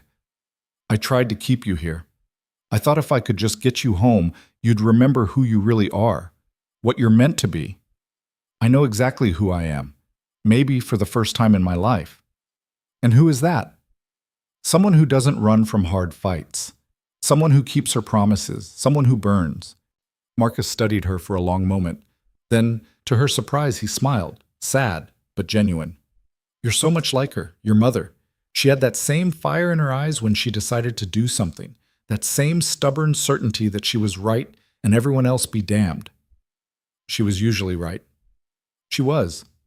Which is why I'm not going to try to stop you this time. He reached into his coat and pulled out a small leather pouch. This is yours. Your mother wanted you to have it. Kalira opened the pouch. Inside was a necklace, a simple chain with a pendant shaped like a flame, carved from red stone that seemed to glow from within. It's been in our family for generations, Marcus said, passed from mother to daughter. She wore it every day until she got too weak to put it on. Now it's yours. Kalira fastened the necklace around her throat, feeling the stone settle warm against her skin. Thank you. Don't thank me. Just survive. Come back when this is over. Even if it's just to visit, your sister will want to see you. Where's Mira? At the house. She couldn't face the funeral. She's taking this harder than any of us. Kalira nodded. I'll go see her, and then you leave. I know. Just promise me one thing. What? Make it count. Whatever you're about to do, make it worth all this pain, all this loss. Make it matter. I will. She meant it. Mira was curled up in their childhood bedroom, surrounded by memories and grief. She looked up when Kalira entered, her eyes red and swollen. You're leaving again, aren't you? There was no point lying. Yes. I knew it. I told Father you would. He didn't want to believe me, but I knew. Mira stood, anger flashing across her face. She just died, Kale. Our mother just died, and you're already planning to run back to them. It's not like that. Then what is it like? Explain it to me, because I don't understand how you can just leave. Again, like we don't matter, like she didn't matter. She's the reason I'm going back. The words exploded out of Kalira. She made me promise, made me swear I'd go back and help him, so that's what I'm doing. I'm keeping my word. To a man you barely know over your own family? To someone who needs me. To someone who gave me refuge when I had nowhere else to go. To someone who... She stopped, the truth catching in her throat. Who what? Mira pressed. Who makes me feel like I matter? Like I'm more than just a rejected Luna or a dutiful daughter or any of the other boxes people tried to put me in. When I'm with him, when I'm with the Frostborn, I'm just... me. And that's enough. Mira's anger crumbled. You love him. It wasn't a question. Kalira hadn't let herself think it, hadn't let herself name it. But hearing it said aloud, yes, she admitted. I think I do. Does he know? No, and I'm not planning to tell him, not until this is over. Not until we've broken the curse and survived whatever's coming. And if you don't survive, then at least I died fighting for something that mattered. Mira crossed the room and threw her arms around Kalira. You're an idiot, a brave, reckless, impossible idiot, but you're my sister, and I love you. Kalira held her tight. I love you too. Take care of Father. He's going to need you. I will. And Kael? Kill that witch. Make her pay for every bit of pain she's caused. Kalira pulled back, meeting her sister's eyes. Count on it. She left at first light, traveling alone this time. Faster that way. Less complicated. The journey back to Frostborn territory should have taken 2 days. Kalira made it in one, pushing herself and her horse to the limit. She arrived to find the settlement in chaos. Warriors ran through the streets, shouting orders. Healers rushed between buildings carrying supplies. And everywhere, there was ice, spreading across the ground, creeping up walls, coating everything in crystalline frost. Kalira's heart dropped. The curse had accelerated. She found Alara in the longhouse, barking orders at a group of warriors who looked terrified. Where is he? Kalira demanded. Alara spun around, shock and relief warring on her face. You came back. Where is he? The northern tower. But Kaelira, you can't. He's lost control completely. The curse has him. If you get too close, Kaelira was already running. She burst through the door of the northern tower and nearly fell as her feet hit ice. The entire interior was frozen solid, icicles hanging from the ceiling like teeth, frost covering every surface. And at the center of it all stood Darian, or what was left of him. Ice encased his body from the waist down, spreading visibly with each passing second. His eyes blazed with that terrible blue light, but behind it, she could see him fighting, struggling, losing. "Darian!" she shouted. His head turned slowly. Recognition flickered across his face. "Kaelira!" His voice was layered with ice, barely human. You shouldn't be here. Run! Before I... Not a chance." She summoned fire, feeling it roar to life in her chest. The heat spread through her body, warming her from the inside out. "I made a promise," she said, walking toward him. "I promised my mother I'd come back, that I'd fight for you, so that's what I'm doing. Your mother is dead. She died yesterday, and her last words were telling me to save you." Kaelira's voice broke. "So you don't get to give up. You don't get to let this curse win, because I didn't lose her just to lose you too." The ice surged toward her, jagged and deadly. Kaelira met it with flame. The collision was explosive, steam billowing through the tower in thick clouds. But she didn't stop. She pushed forward, melting through the ice, step by agonizing step. "Fight it, Darian. I know you're still in there." "I can't. It's too strong. Then I'll be strong enough for both of us." She was close now, close enough to see his face clearly, close enough to see the pain and fear and desperate hope in his eyes. She reached out and grabbed his hand. The moment their skin touched, something shifted. Her fire didn't just counter his ice, it connected to it, twined with it, found the source of the curse and followed it like a thread. And suddenly Kaelira wasn't in the tower anymore. She was somewhere else, somewhere cold and dark and ancient. A woman stood before her, tall and terrible, with white hair and eyes like winter storms. "Morvana." "Well, well," the witch said, her voice echoing through the void. "The little fire bearer, I wondered when you'd show yourself. You did this to him, to his whole family. I did what was necessary. A debt unpaid, a promise broken. These things have consequences. He's not responsible for his grandfather's mistakes. Blood carries burden. That is the way of magic. That is the way of the world." Morvana circled her like a predator. "But I'll make you a deal, little wolf. Come to me, face me yourself, and I'll consider releasing him." "Consider?" "I don't make promises I can't keep, unlike some." The witch's smile was cruel. "You have 3 days. Come to my stronghold in the Blackthorn Mountains. Come alone, and we'll see if your fire is strong enough to break what I've built. And if I don't, then Darian Frost dies. Slowly, painfully, turning to living ice while everyone he loves watches. Those are your options." The void shattered. Kaelira gasped, finding herself back in the tower, still holding Darian's hand. The ice had stopped spreading. Darian's eyes had cleared, the blue light fading. He collapsed, and Kaelira caught him, lowering them both to the frozen floor. What happened?" he asked weakly. "I found her. Morvana. She's been watching, waiting." Kaelira helped him sit up. "She wants me to come to her, alone, in 3 days." "Absolutely not. That's a trap."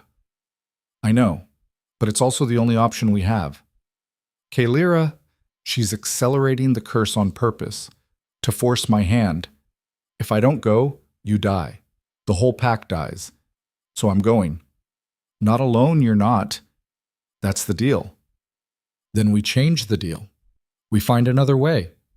Kaelira looked at him, this man who'd saved her when she needed it most, who'd given her purpose and power and something worth fighting for, and she made a decision. "No," she said. "We play her game, but we play it smart. I go to her stronghold, I face her, but you and the others, you follow at a distance, and when the moment's right, when she thinks she's won, you strike. That's suicide. That's strategy. She expects me to come alone and desperate. She expects me to fail. So we give her what she expects, right up until we don't. Darian studied her face. You've changed. I've learned. From you. From Thorn and Alara and Vera. From my mother. She touched the pendant at her throat. I'm not the woman who showed up here desperate and broken. I'm something else now, something stronger. I know, I can see it. He caught her hand. But I need you to understand, if this goes wrong, if she's stronger than we think, then I burn. But I burn bright enough to give you a chance. She squeezed his fingers. That's the plan. That's the only plan that works. So, are you with me? Darian was quiet for a long moment. Then he smiled, fierce and proud, and absolutely terrifying. Always. They spent the next 2 days preparing. Vera gave Kylira potions to enhance her fire magic, to protect her from mental manipulation, to keep her alive if the worst happened. Thorn taught her brutal close combat techniques designed for fighting magic users. Alara mapped out routes to Morvana's stronghold, finding paths that would let them follow Kylira without being detected. And Darian worked with her every night, helping her build her fire higher, hotter, stronger. On the final night before she left, they stood together on the ramparts, looking out at the frozen wilderness. I need to tell you something, Darian said quietly. Before you go, in case... Don't do the in case I don't come back speech. We're both coming back. Kylira, both of us. That's the deal. He smiled. Stubborn. You have no idea. Actually, I think I do. He turned to face her fully. What you said in the tower, about your mother, about coming back for me. I need you to know, Darian, if you're about to tell me you love me, save it. Tell me after. When we've won. When the curse is broken. When we can actually have a future. She met his eyes. Give me something to fight for. Something to come back to. You don't think you have that already? I need to hear it when I'm not covered in ice and exhausted and terrified. Fair enough. He pulled her close, his cold body pressed against her warmth. Then I'll wait. But know that when this is over, when you come back, and you will come back, I'm not letting you go again. Good. Because I'm not planning to leave. They stood there in the cold, holding each other, neither willing to acknowledge that this might be the last time. When dawn came, Kylira rode out alone, heading north toward the Blackthorn Mountains, toward Morvana's stronghold, toward whatever fate awaited her. Behind her, at a careful distance, Darian and his warriors followed. The hunt had begun. And this time, Kylira wasn't prey. She was the hunter. The journey back to Blackwood territory took 2 days, and every mile felt like a betrayal. Kylira rode in silence, her father and his warriors flanking her like she was a prisoner being escorted home rather than a daughter returning to see her dying mother. Maybe that's what she was. Maybe she'd stopped being a daughter the moment she walked away with Darian Frost. They crossed into Blackwood lands at dawn on the 3rd day. The forest looked exactly as she remembered. Tall pines heavy with snow, familiar trails worn smooth by generations of wolves, the distant sound of the river that marked the heart of their territory. It should have felt like coming home. Instead, it felt like visiting a grave. Your mother's in the Healer's Lodge, Marcus said as they approached the settlement. She's been asking for you every day since you left. Guilt twisted in Kylira's chest. How bad is it? See for yourself. The settlement was quiet, people going about their morning routines with the practiced efficiency of a well-ordered pack. A few looked up as they passed, their expressions ranging from curiosity to open hostility. Kylira kept her eyes forward, refusing to acknowledge their stares. The Healer's Lodge sat at the edge of the settlement, a low building surrounded by herb gardens now buried under snow. Marcus dismounted and gestured for Kylira to follow. Inside, the air was thick with the smell of medicinal plants and something else, something sweet and rotten that made Kylira's stomach turn. The smell of death. Her mother lay in a bed near the far wall, propped up by pillows, her face pale and drawn. She'd always been a strong woman, broad-shouldered and fierce, with hands that could wield a blade as easily as they could braid hair or tend wounds. Now she looked fragile, breakable. Kyle? Her mother's voice was barely a whisper. Kylira crossed the room and dropped to her knees beside the bed, taking her mother's hand. It felt like paper, thin and cold, despite the fire burning in the hearth. "I'm here, Mama. I'm here. I knew you'd come. Your father said, but I knew. I'm so sorry. I should have come sooner. I should have—" "Hush." Her mother squeezed her hand with surprising strength. "You did what you had to do. I'm not angry. You should be. I left. I abandoned you. You survived. That's all a mother can ask." Her mother's eyes searched Kalira's face. "Are they treating you well? The Frostborn?" Kalira thought about Darian and Alara and Thorn, about Vera and the training and the fire magic that had awakened inside her, about the impossible mission they were preparing for. "Yes," she said. "They're treating me well." "Good. That's good." Her mother's breathing was labored, each word an effort. "Your father thinks I'm dying because of grief, because you left. But that's not true. I've been sick for a long time. I just hid it well. Why didn't you tell me? Because you had enough to worry about. The claiming ceremony, Corvin, your future." She smiled weakly. "I didn't want to add to your burden." "Mama?" "Listen to me, Kael. I don't have much time, and I need you to hear this." She pulled Kalira closer. "You come from a line of fire bearers. Did you know that?" Kalira's blood ran cold. "What?" "My grandmother, and her mother before her. They had the gift, the ability to summon flame, but they hid it, buried it deep, because the pack was afraid of what it meant. Fire and wolf shouldn't mix, they said. It was unnatural. Why are you telling me this now?" "Because you've awakened it. I can see it in you, the heat beneath your skin, the way your eyes catch the light. You have the gift, Kael, and you need to know it's not a curse. It's a blessing, one that's been waiting in our blood for 3 generations. Kalira's mind reeled. Her fire magic wasn't random. It was hereditary. It had been there all along, just waiting for the right moment to emerge. "The Frostborn Alpha," her mother continued. "Darian Frost. He's cursed, isn't he?" "How did you—" "Because I've heard the stories. Everyone in the North has. The Winter's claim, the curse that turns everything to ice. And I know my daughter well enough to know she wouldn't stay with him unless she thought she could help." Her mother's grip tightened. Can you break it?" "I don't know. We were going to try. We were going to go after the witch who created the curse. But then Father came and you chose to come home because you're a good daughter with a kind heart." Her mother's eyes filled with tears. "But Kael, I need you to listen very carefully.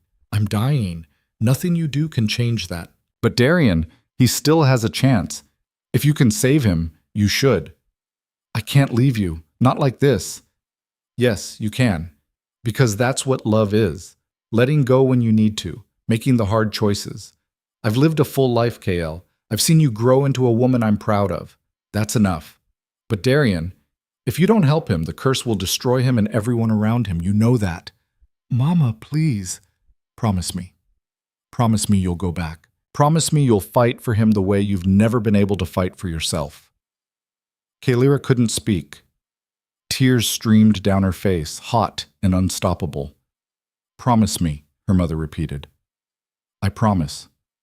Her mother smiled, the expression peaceful despite the pain etched in every line of her face. "Good girl. Now tell me about him. Tell me about Darian. I want to know what kind of man won my daughter's heart." So Kalira told her about the claiming ceremony and the rejection, about Darian appearing in the forest like fate itself, about the Frostborn pack and the training and the curse that was slowly destroying everything Darian touched. She talked until her mother's breathing evened out into sleep, her hand still clutching Kalira's. Marcus appeared in the doorway. "You should rest. It's been a long journey." "I'm not leaving her." "I said I'm not leaving." Marcus nodded and left her alone. Kalira sat there through the night, holding her mother's hand, watching her chest rise and fall with increasingly shallow breaths. As dawn broke, her mother woke one final time. "Kael? I'm here. Do you remember what I told you when you were little about being brave?" Kalira nodded, her throat too tight to speak. "I said bravery isn't the absence of fear. It's acting despite it, choosing to stand when everything in you wants to run." Her mother's breathing hitched. You've always been the bravest person I know. Don't stop now. I love you, Mama. I love you too, my fire girl. Now, I think I need to rest. Her mother's eyes closed. Her breathing slowed.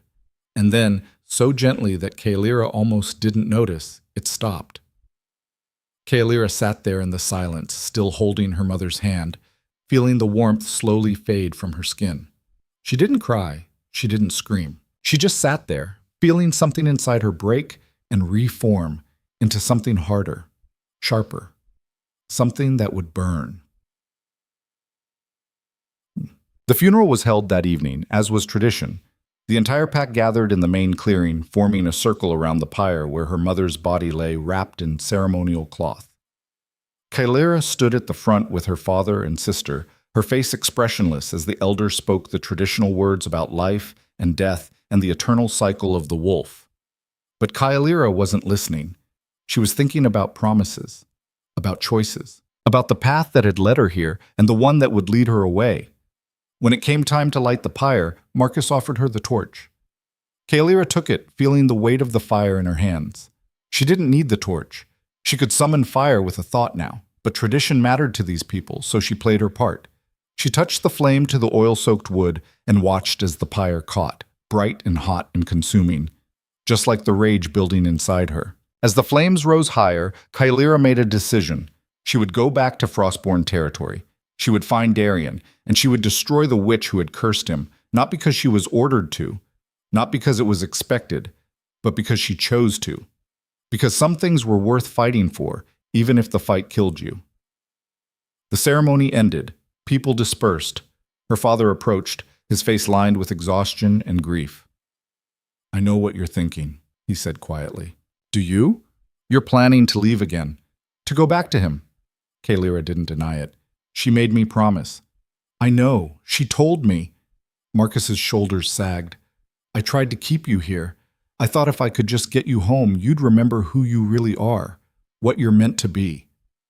"I know exactly who I am, maybe for the first time in my life." "And who is that?" "Someone who doesn't run from hard fights, someone who keeps her promises, someone who burns."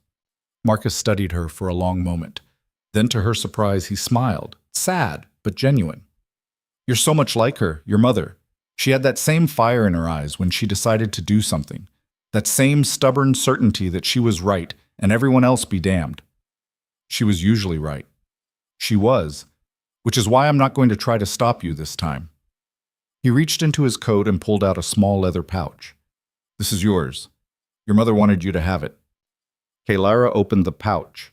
Inside was a necklace, a simple chain with a pendant shaped like a flame, carved from red stone that seemed to glow from within. "It's been in our family for generations," Marcus said, "passed from mother to daughter. She wore it every day until she got too weak to put it on. Now it's yours." Kaelira fastened the necklace around her throat, feeling the stone settle warm against her skin. "Thank you." "Don't thank me, just survive. Come back when this is over, even if it's just to visit. Your sister will want to see you." "Where's Mira?" "At the house. She couldn't face the funeral. She's taking this harder than any of us." Kaelira nodded. "I'll go see her, and then you leave. I know. Just promise me one thing." "What?" "Make it count. Whatever you're about to do, make it worth all this pain, all this loss. Make it matter." "I will." She meant it. Mira was curled up in their childhood bedroom, surrounded by memories and grief. She looked up when Kaelira entered, her eyes red and swollen. "You're leaving again, aren't you?" There was no point lying. "Yes. I knew it. I told Father you would. He didn't want to believe me, but I knew." Mira stood, anger flashing across her face. "She just died, Kael. Our mother just died, and you're already planning to run back to them." "It's not like that." "Then what is it like? Explain it to me. Because I don't understand how you can just leave. Again, like we don't matter. Like she didn't matter. She's the reason I'm going back." The words exploded out of Kaelira. "She made me promise, made me swear I'd go back and help him. So that's what I'm doing. I'm keeping my word." "To a man you barely know over your own family? To someone who needs me, to someone who gave me refuge when I had nowhere else to go. To someone who—" She stopped, the truth catching in her throat. Who what? Mira pressed. Who makes me feel like I matter? Like I'm more than just a rejected Luna, or a dutiful daughter, or any of the other boxes people tried to put me in. When I'm with him, when I'm with the Frostborn, I'm just me, and that's enough. Mira's anger crumbled. You love him. It wasn't a question. Kalira hadn't let herself think it, hadn't let herself name it. But hearing it said aloud, yes, she admitted. I think I do. Does he know? No. And I'm not planning to tell him, not until this is over, not until we've broken the curse and survived whatever's coming. And if you don't survive, then at least I died fighting for something that mattered. Mira crossed the room and threw her arms around Kalira. You're an idiot, a brave, reckless, impossible idiot, but you're my sister, and I love you. Kalira held her tight. I love you too. Take care of Father. He's going to need you. I will. And Kael? Kill that witch. Make her pay for every bit of pain she's caused. Kalira pulled back, meeting her sister's eyes. Count on it. She left at first light, traveling alone this time. Faster that way. Less complicated. The journey back to Frostborn territory should have taken 2 days. Kalira made it in one, pushing herself and her horse to the limit. She arrived to find the settlement in chaos. Warriors ran through the streets, shouting orders. Healers rushed between buildings carrying supplies. And everywhere there was ice, spreading across the ground, creeping up walls, coating everything in crystalline frost. Kalira's heart dropped. The curse had accelerated. She found Alara in the longhouse, barking orders at a group of warriors who looked terrified.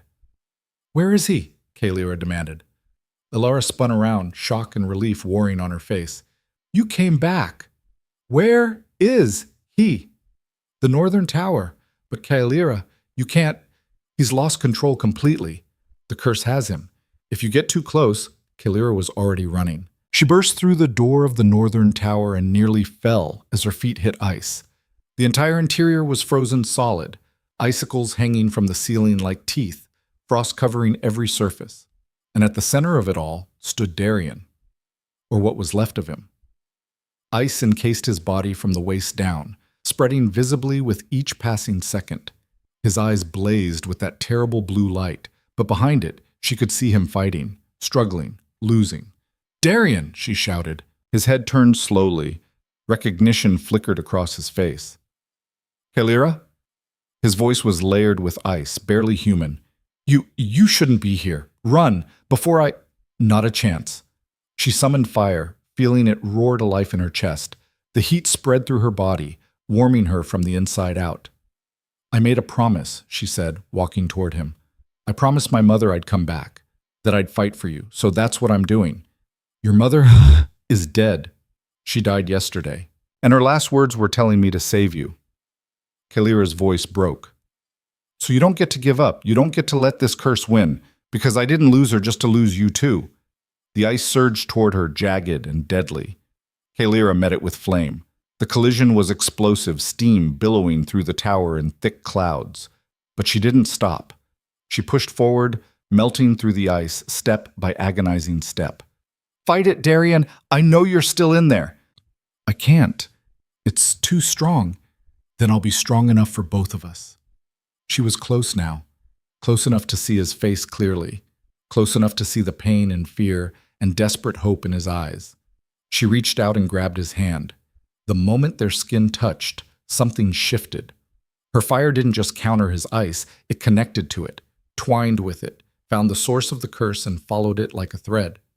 And suddenly Kalira wasn't in the tower anymore. She was somewhere else, somewhere cold and dark and ancient. A woman stood before her, tall and terrible, with white hair and eyes like winter storms. Morvana. Well, well, the witch said, her voice echoing through the void. The little fire bearer. I wondered when you'd show yourself.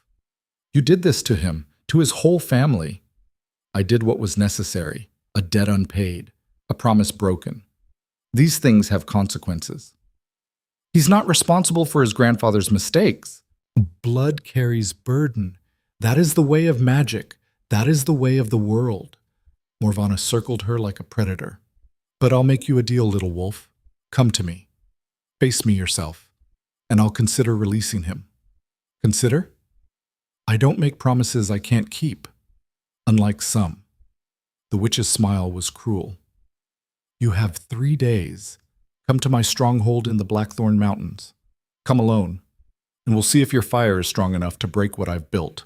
And if I don't, then Darian Frost dies, slowly, painfully, turning to living ice while everyone he loves watches. Those are your options. The void shattered. Kalira gasped, finding herself back in the tower, still holding Darian's hand. The ice had stopped spreading. Darian's eyes had cleared, the blue light fading. He collapsed and Kalira caught him, lowering them both to the frozen floor. What happened? He asked weakly. I found her. Morvana. She's been watching. Waiting. Kalira helped him sit up. She wants me to come to her, alone, in 3 days. Absolutely not. That's a trap. I know, but it's also the only option we have. Kalira. She's accelerating the curse on purpose, to force my hand. If I don't go, you die. The whole pack dies. So I'm going. Not alone you're not. That's the deal. Then we change the deal. We find another way. Kalira looked at him, this man who'd saved her when she needed it most, who'd given her purpose and power and something worth fighting for. And she made a decision. No, she said. We play her game, but we play it smart. I go to her stronghold, I face her, but you and the others, you follow at a distance. And when the moment's right, when she thinks she's won, you strike. That's suicide. That's strategy. She expects me to come alone and desperate. She expects me to fail, so we give her what she expects, right up until we don't. Darian studied her face. You've changed. I've learned. From you, from Thorn and Alara and Vera, from my mother. She touched the pendant at her throat. I'm not the woman who showed up here desperate and broken. I'm something else now, something stronger. I know. I can see it. He caught her hand. But I need you to understand, if this goes wrong, if she's stronger than we think, then I burn. But I burn bright enough to give you a chance. She squeezed his fingers. That's the plan. That's the only plan that works. So, are you with me? Darian was quiet for a long moment. Then he smiled, fierce and proud and absolutely terrifying. Always. They spent the next 2 days preparing. Vera gave Kalira potions to enhance her fire magic, to protect her from mental manipulation, to keep her alive if the worst happened. Thorn taught her brutal close combat techniques designed for fighting magic users. Alara mapped out routes to Morvana's stronghold, finding paths that would let them follow Kalira without being detected. And Darian worked with her every night, helping her build her fire higher, hotter, stronger. On the final night before she left, they stood together on the ramparts, looking out at the frozen wilderness. I need to tell you something, Darian said quietly, before you go. In case, don't do the in case I don't come back speech. We're both coming back. Kalira betrayal, both of us. That's the deal. He smiled. Stubborn. You have no idea. Actually, I think I do. He turned to face her fully. What you said in the tower about your mother, about coming back for me. I need you to know, Darian, if you're about to tell me you love me, save it. Tell me after. When we've won. When the curse is broken. When we can actually have a future. She met his eyes. Give me something to fight for. Something to come back to. You don't think you have that already? I need to hear it when I'm not covered in ice and exhausted and terrified. Fair enough. He pulled her close, his cold body pressed against her warmth. Then I'll wait. But know that when this is over, when you come back, and you will come back, I'm not letting you go again. Good, because I'm not planning to leave. They stood there in the cold, holding each other, neither willing to acknowledge that this might be the last time. When dawn came, Kalira rode out alone, heading north toward the Blackthorn Mountains, toward Morvana's stronghold, toward whatever fate awaited her. Behind her, at a careful distance, Darian and his warriors followed. The hunt had begun. And this time, Kalira wasn't prey. She was the hunter. The Blackthorn Mountains rose like broken teeth against the sky. jagged peaks disappearing into storm clouds that never seemed to move. Snow fell constantly here, thick and heavy, burying the landscape in white silence. Kyalira had been climbing for 2 days, following the path Alara had mapped out. The higher she went, the colder it became, a cold that had nothing to do with weather and everything to do with magic, ancient, malevolent, waiting. She could feel Morvana's presence like pressure against her skull, watching her approach with the patience of something that had all the time in the world. On the third morning, she found it. The stronghold wasn't a castle or fortress. It was a palace carved entirely from ice, rising from the mountainside like it had grown there. Towers spiraled upward into impossible geometries, their surfaces reflecting light in ways that hurt to look at. The entrance was a massive arch guarded by 2 statues, wolves frozen mid-leap, their expressions caught between rage and terror. Kyalira dismounted and approached on foot, leaving her horse tied to a dead tree at the edge of the ice field. The animal wouldn't go any closer. Couldn't, probably. Survival instincts ran deep. She wished hers did too.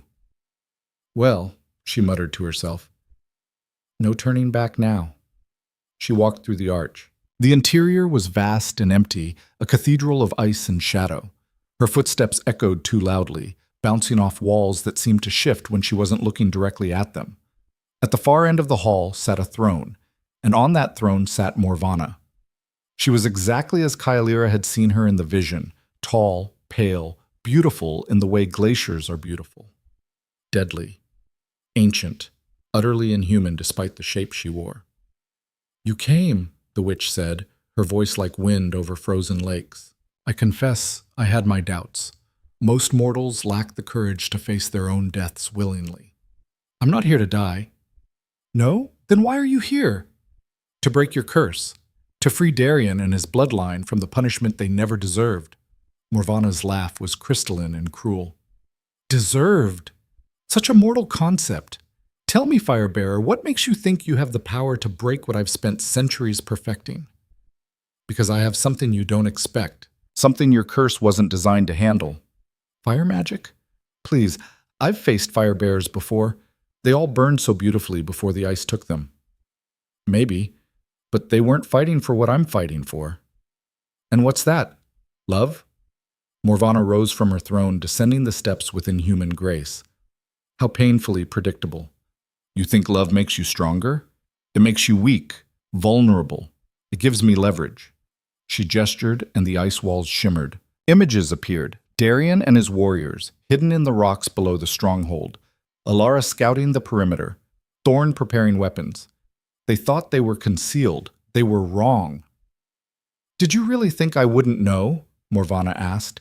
"That I wouldn't see them following you like loyal hounds? I've been alive for 300 years, child. I've forgotten more about strategy and deception than you'll ever learn." Kyalira's heart hammered, but she kept her voice steady. "So you knew? That doesn't change anything, doesn't it? With a thought I could freeze them all solid, make you watch as everyone you care about turns to ice. Is that what you want?" "No, which is why I'm offering you a deal." Morvana tilted her head, curiosity flickering across her ancient face. "I'm listening." "Let them go. All of them. And I'll give you what you really want, which is a fight. A real one, fire against ice, your power against mine. No tricks, no hostages. Just pure magic. If you win, you get to keep your curse. Keep destroying the Frost bloodline. I won't interfere again. But if I win, you break it, completely, forever." The witch studied her for a long moment. "You're offering me a duel? That's your grand plan?" "That's my offer, unless you're afraid you might lose." Morvana's eyes flashed. "I am fear itself, little wolf. I am winter incarnate. I have ended bloodlines and toppled kingdoms. And you, a girl who discovered her power mere weeks ago, think you can challenge me? I think you're bored. I think you've been sitting in this frozen palace for so long that you've forgotten what it's like to actually be tested. So here I am, testing you." Silence stretched between them, tension building like a coming storm. Then Morvana smiled. "Very well, I accept your terms. But understand, when you lose, when your fire gutters out and my ice claims you, I will make sure Darien Frost watches every second of it. I will make him feel it through the curse, and then I will freeze him slowly, piece by piece, until there's nothing left but a statue of regret. Then you better make sure you win. Kalyra summoned fire. It roared to life in her hands, red and gold and hot enough to turn the air around her to shimmer. She felt it singing in her blood, responding to her will with an eagerness that bordered on joy. Morvana raised her hands and the temperature plummeted. Ice shot from her fingers like spears, each one sharp enough to pierce flesh and bone. Kalyra met them with walls of flame, melting them before they could reach her. The battle was instant chaos. Fire and ice collided in explosive bursts of steam and light. Kalyra moved constantly, never staying in one place, using her flames to melt the ground beneath Morvana's feet, to superheat the air until breathing became difficult. But Morvana was ancient, experienced. She countered every move with brutal efficiency, creating ice constructs that fought independently. Wolves and bears and serpents made of frozen crystal that attacked from all sides. Kalyra destroyed them, but more kept coming. "You're strong," Morvana called out over the roar of battle. "Stronger than I expected, but strength alone won't save you. You're burning too hot, too fast. You'll exhaust yourself long before you exhaust me." She was right. Kalyra could feel her reserves draining. Every construct she destroyed, every attack she countered, cost her, and Morvana seemed limitless, drawing power from the mountains themselves, from centuries of accumulated magic. This was a fight Kalyra couldn't win through brute force. She needed something else, something Morvana wouldn't expect. Kalyra stopped attacking. She stood in the center of the hall, flames still dancing around her hands, and closed her eyes. "Giving up already?" Morvana taunted. "How disappointing." Kalyra didn't respond. She was listening, feeling, reaching deep inside herself to the place where the fire lived. Her mother had told her fire was a blessing, not a curse, that it had been waiting in their blood for generations. But why? Why had her ancestors buried this power? What had they been afraid of? And then she understood. They hadn't been afraid of the fire itself. They'd been afraid of what it could become when combined with the wolf. Kalyra had been treating them as separate, her wolf nature and her fire magic. Two distinct parts of herself that she could use independently. But what if they weren't meant to be separate? What if they were meant to be one? She let go of her human form. The shift happened in an instant. Bones restructuring, muscles reforming, fur erupting across her skin. But this time, something was different. The fire didn't disappear. It merged. Kalyra stood on 4 legs, but her fur burned. Actual flames rippled across her body like a living pelt, red and gold and white hot. Her eyes blazed with inner fire. Her breath came out in puffs of smoke and ember. She had become something new, something impossible. A fire wolf. Morvana's eyes widened. That's not possible. Fire and wolf can't. Kalyra lunged. She moved faster than anything her size should be able to move, crossing the distance in a heartbeat. Her jaws clamped down on one of Morvana's ice constructs, and the creature exploded into steam. Morvana threw up ice walls. Kalyra ran through them, melting them to nothing. The witch created a blizzard, trying to smother the flames.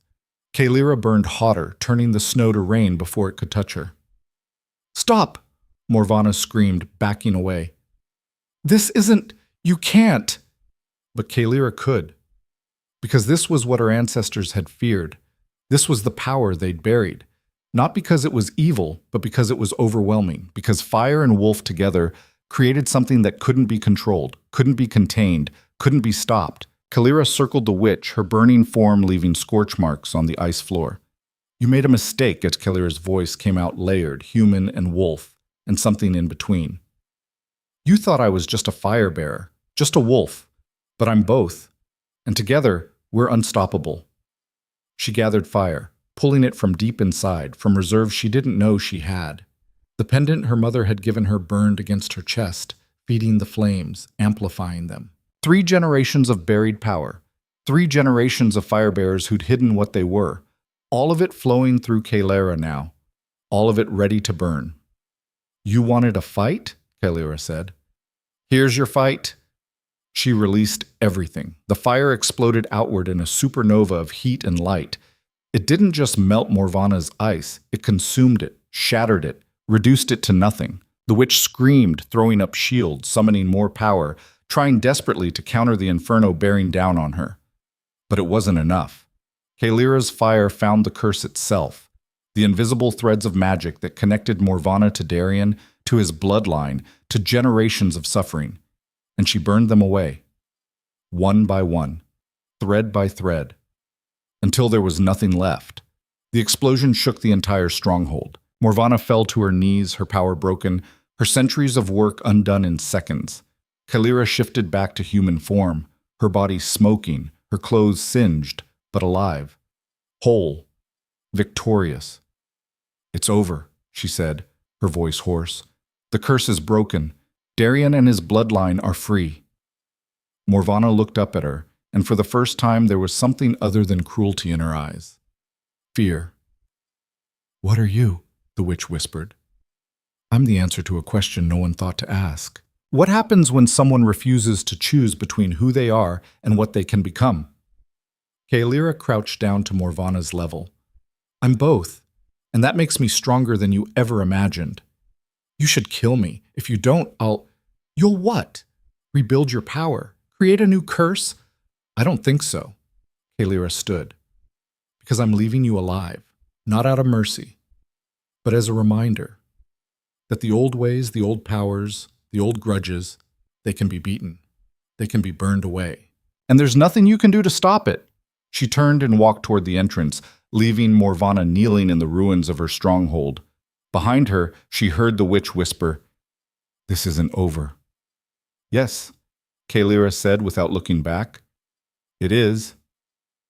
She found Darien and the others waiting at the base of the mountain. The moment she appeared, Darien ran to her, his face a mixture of terror and hope and desperate relief.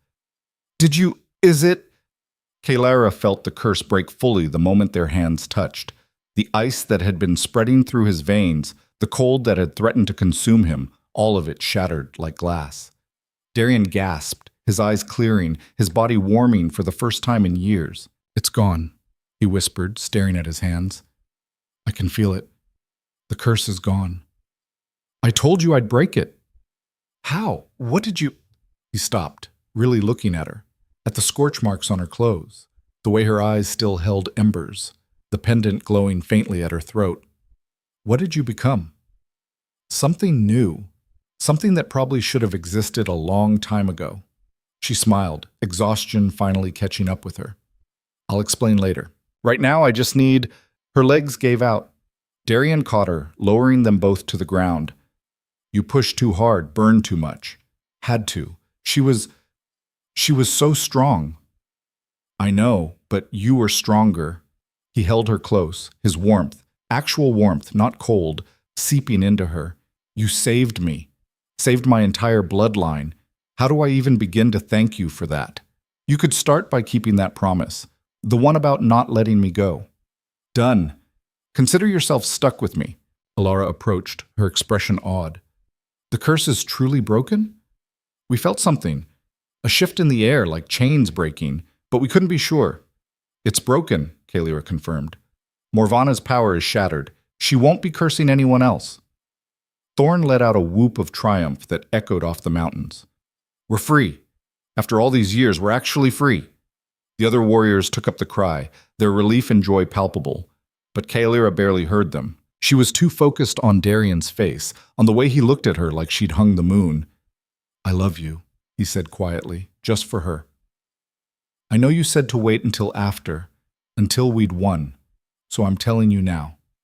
I love you, Kaelira Thorn, and I want you to stay, not as a guest, not as a temporary ally, but as my Luna, my partner, my equal in everything." Kaelira felt tears sting her eyes. "That's a terrible proposal. I know. I'll do better later, with flowers and speeches and everything you deserve. But right now, I just need you to know I love you too." She cut him off with a kiss, fierce and warm and tasting of smoke and victory. "And yes, to everything, to staying, to being your Luna, to building something new together." When they pulled apart, Alara was grinning. "About time. I was starting to think you two would dance around each other forever." "We're wolves," Darien said, not taking his eyes off Kalira. We don't dance. We claim what's ours. Possessive much? Always. Kalira laughed, the sound surprising her. When was the last time she'd laughed? Really laughed? Before the claiming ceremony? Before Corvin's rejection? Before everything fell apart and reformed into something better? We should head back, Elara said. The pack needs to know the curse is broken, and Kalira needs actual rest, not just collapsing from exhaustion in the snow. They made camp that night at the base of the mountains, building fires, normal fires, not magical ones, and celebrating their victory. But Kalira found herself sitting apart from the others, staring up at the stars, processing everything that had happened. Mind if I join you? Elara asked. Go ahead. The beta sat down beside her. You did something impossible today. You know that, right? Morvana was one of the oldest, most powerful witches in existence, and you beat her. I got lucky. Luck had nothing to do with it.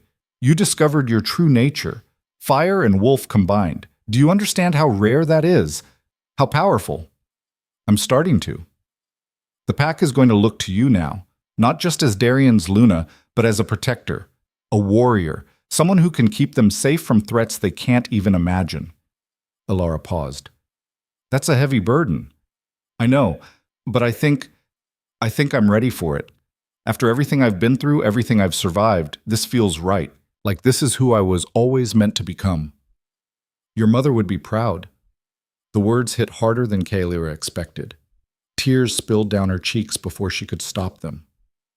I wish she could have seen it. Wish I could tell her. She knows, Elara said gently. Wherever she is, she knows. And she's proud. I'm sure of it. They sat in silence for a while, watching the fire crackle and spark. Finally, Elara spoke again. What you said to Morvana about being the answer to a question no one thought to ask, that resonated with me, because that's what you are to this pack too. We were so focused on fighting the curse, on surviving it, that we never stopped to ask what might come after, what might be possible if we could actually break free. She looked at Kalira. You're the answer. You're the future we couldn't imagine. No pressure or anything, Elara laughed. You'll be fine. You've already proven you can handle the impossible. Everything else is just details. They returned to Frostborn territory 3 days later to find the entire pack waiting at the gates. The moment they saw Darian, truly saw him, felt the absence of the curse that had plagued him for years, a cheer went up that shook the mountains. People rushed forward, touching him, confirming with their own senses that the curse was truly gone, that their alpha was free. And when Darian raised Kalira's hand, presenting her formally as his chosen Luna, the cheer doubled. Not everyone was happy about it.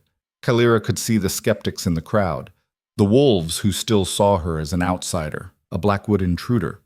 But she'd proven herself in fire and blood and magic. She'd earned her place. That night, they held a bonding ceremony. Not the formal, traditional claiming that Kalira had suffered through with Corvin, but something new. Something they created together. They stood in the center of the courtyard, surrounded by the pack, and spoke their own vows. I promise to stand beside you, Darian said, his voice carrying across the crowd. Not above you, not behind you, beside you, as equals, as partners, as mates who chose each other freely. I promise to burn for you, Kalira replied, to be your fire when the cold threatens, to be your warmth when the world grows dark, to fight beside you, to build beside you, to love you with everything I am. There were no ceremonial words from elders, no ancient rituals, just two people binding themselves to each other by choice, not by destiny or tradition or pack law. And when they sealed it with a kiss, Kalira felt something shift inside her, a bond forming, but different from anything she'd expected. Not a chain, not an obligation, a partnership, a choice made and remade with every breath. The celebration went long into the night, but eventually, Kalira and Darian slipped away to the privacy of his chambers. Our chambers now, he corrected when she mentioned it. Our chambers, she agreed. They stood together in the quiet, just breathing, just existing in the same space without crisis or danger or death hanging over them. I keep expecting something to go wrong, Kalira admitted. For this to be temporary, for it to fall apart like everything else in my life has. It won't, because we won't let it. Darian pulled her close. This is real, Kalira. This is ours, and I will fight anyone who tries to take it from us. Even Corvin? Especially Corvin. Speaking of which, he hesitated. Word will reach Blackwood territory soon. About the curse breaking. About you becoming my Luna. He'll respond. Probably not kindly. Let him. I'm not afraid of Corvin Blackwood anymore. He doesn't get to define who I am or what I'm worth. I know exactly what I'm worth now. And what's that? Everything. Darian laughed and spun her around, both of them falling onto the bed in a tangle of limbs and laughter and joy. For the first time in months, Kyalira felt at peace. Not because everything was perfect, but because she'd chosen this, built this, fought for this, and it was hers. News of the curse breaking spread through the northern territories like wildfire. Pacts that had avoided the Frostborn for years suddenly sent emissaries seeking alliances. Trade routes opened, old grudges began to thaw, and Corvin Blackwood sent a formal letter demanding a meeting. Kalira read it with a mixture of amusement and irritation. He wants to discuss the political ramifications of recent events, by which he means he wants to yell at me for embarrassing him. You don't have to go, Darian said. You don't owe him anything. I know, but I want to. I want him to see what he threw away, what he could have had if he'd been brave enough to choose me. So 3 weeks after breaking the curse, Kalira rode back to Blackwood territory, but this time she wasn't alone. Darian rode beside her, along with a full honor guard of Frostborn warriors. They met Corvin at the border in a neutral clearing between territories. He looked the same, strong, confident, every inch the alpha. But when he saw Kyalira, something flickered across his face. Regret. Recognition. Loss. Too little, too late. Kalira, he said formally. You look well. I am well. Better than I've been in years, actually. His eyes flicked to Darian, hostility barely concealed. I hear congratulations are in order. You've claimed her. She claimed me, actually, Darian corrected. That's how partnerships work. Corvin's jaw tightened. I didn't ask to meet so we could trade barbs. I wanted to discuss the alliance between our packs. There is no alliance, Kalira interrupted. There's a truce. A mutual agreement not to kill each other. But we're not allies, Corvin. We're not friends. We're barely civil. That could change. If you came back, I'm not coming back. Ever. This is my home now. The Frostborn pack is my family. Darian is my mate. That's not going to change because you suddenly decided you made a mistake. I didn't make a mistake. I don't care about Celine. I don't care about your choices. I only came here to make one thing perfectly clear. You don't get to define me anymore. You don't get to make me feel small or inadequate or like I wasn't enough. Because I know now that I've always been enough. You were just too blind to see it. Corvin stared at her, something broken in his expression. I never meant to hurt you. Yes, you did. You hurt me publicly and deliberately because you were too much of a coward to be honest. But you know what? I'm glad you did. Because it forced me to become who I was always meant to be, someone stronger, someone fiercer, someone who doesn't need your approval or anyone else's. She turned her horse around. We're done here. Don't contact me again. As they rode away, Darian leaned over and whispered, that was incredibly satisfying to watch. It felt pretty good to say. Think he'll cause problems? Probably. But we'll handle it. Together. Together, Darian agreed. They returned to Frostborn territory as the sun set, painting the snow in shades of gold and red. As they passed through the gates, the pack gathered to welcome them home. Children ran alongside their horses, laughing. Warriors called out greetings. Elders nodded with respect. This was home. This was family. This was everything Kalira had been looking for without knowing it. That night, she stood on the ramparts with Darian, looking out at the territory they would protect together. Do you ever regret it? He asked, leaving everything behind. Kalira thought about her mother's final words, about the pendant warm against her throat, about the fire that lived inside her, no longer buried or hidden, but blazing free. No, she said. I don't regret any of it, because every choice I made, every battle I fought, every moment I thought I might break, it led me here, to you, to this, to who I was always meant to become. And who's that? She summoned fire, letting it dance across her fingers, beautiful and deadly and completely under her control. A woman who burns, she said. A Luna who fights. A wolf who refuses to be tamed. A fire bear who rewrote her own fate. Darian pulled her close, his warmth, real, human warmth, wrapping around her.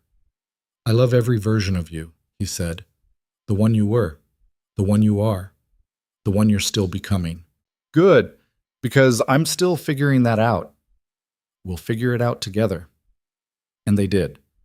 Over the months and years that followed, Kalara and Darian built something unprecedented in the Northern Territories, a pack united not by fear or tradition, but by choice.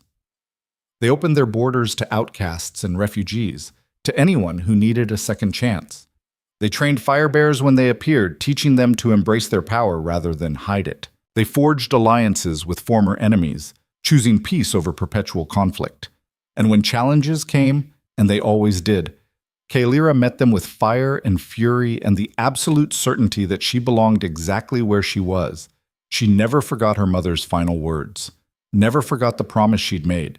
She lived bravely, choosing to stand when everything in her wanted to run, choosing to fight when giving up would have been easier.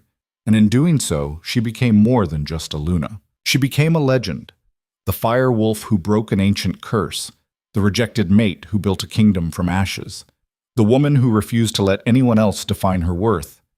Years later, when young wolves asked her how she did it, how she survived rejection and loss and impossible odds, she would smile and say, I stopped waiting for someone to save me. I stopped asking for permission to be who I was. I just burned. And when the world tried to put me out, I burned brighter. It was the truth, and it was enough.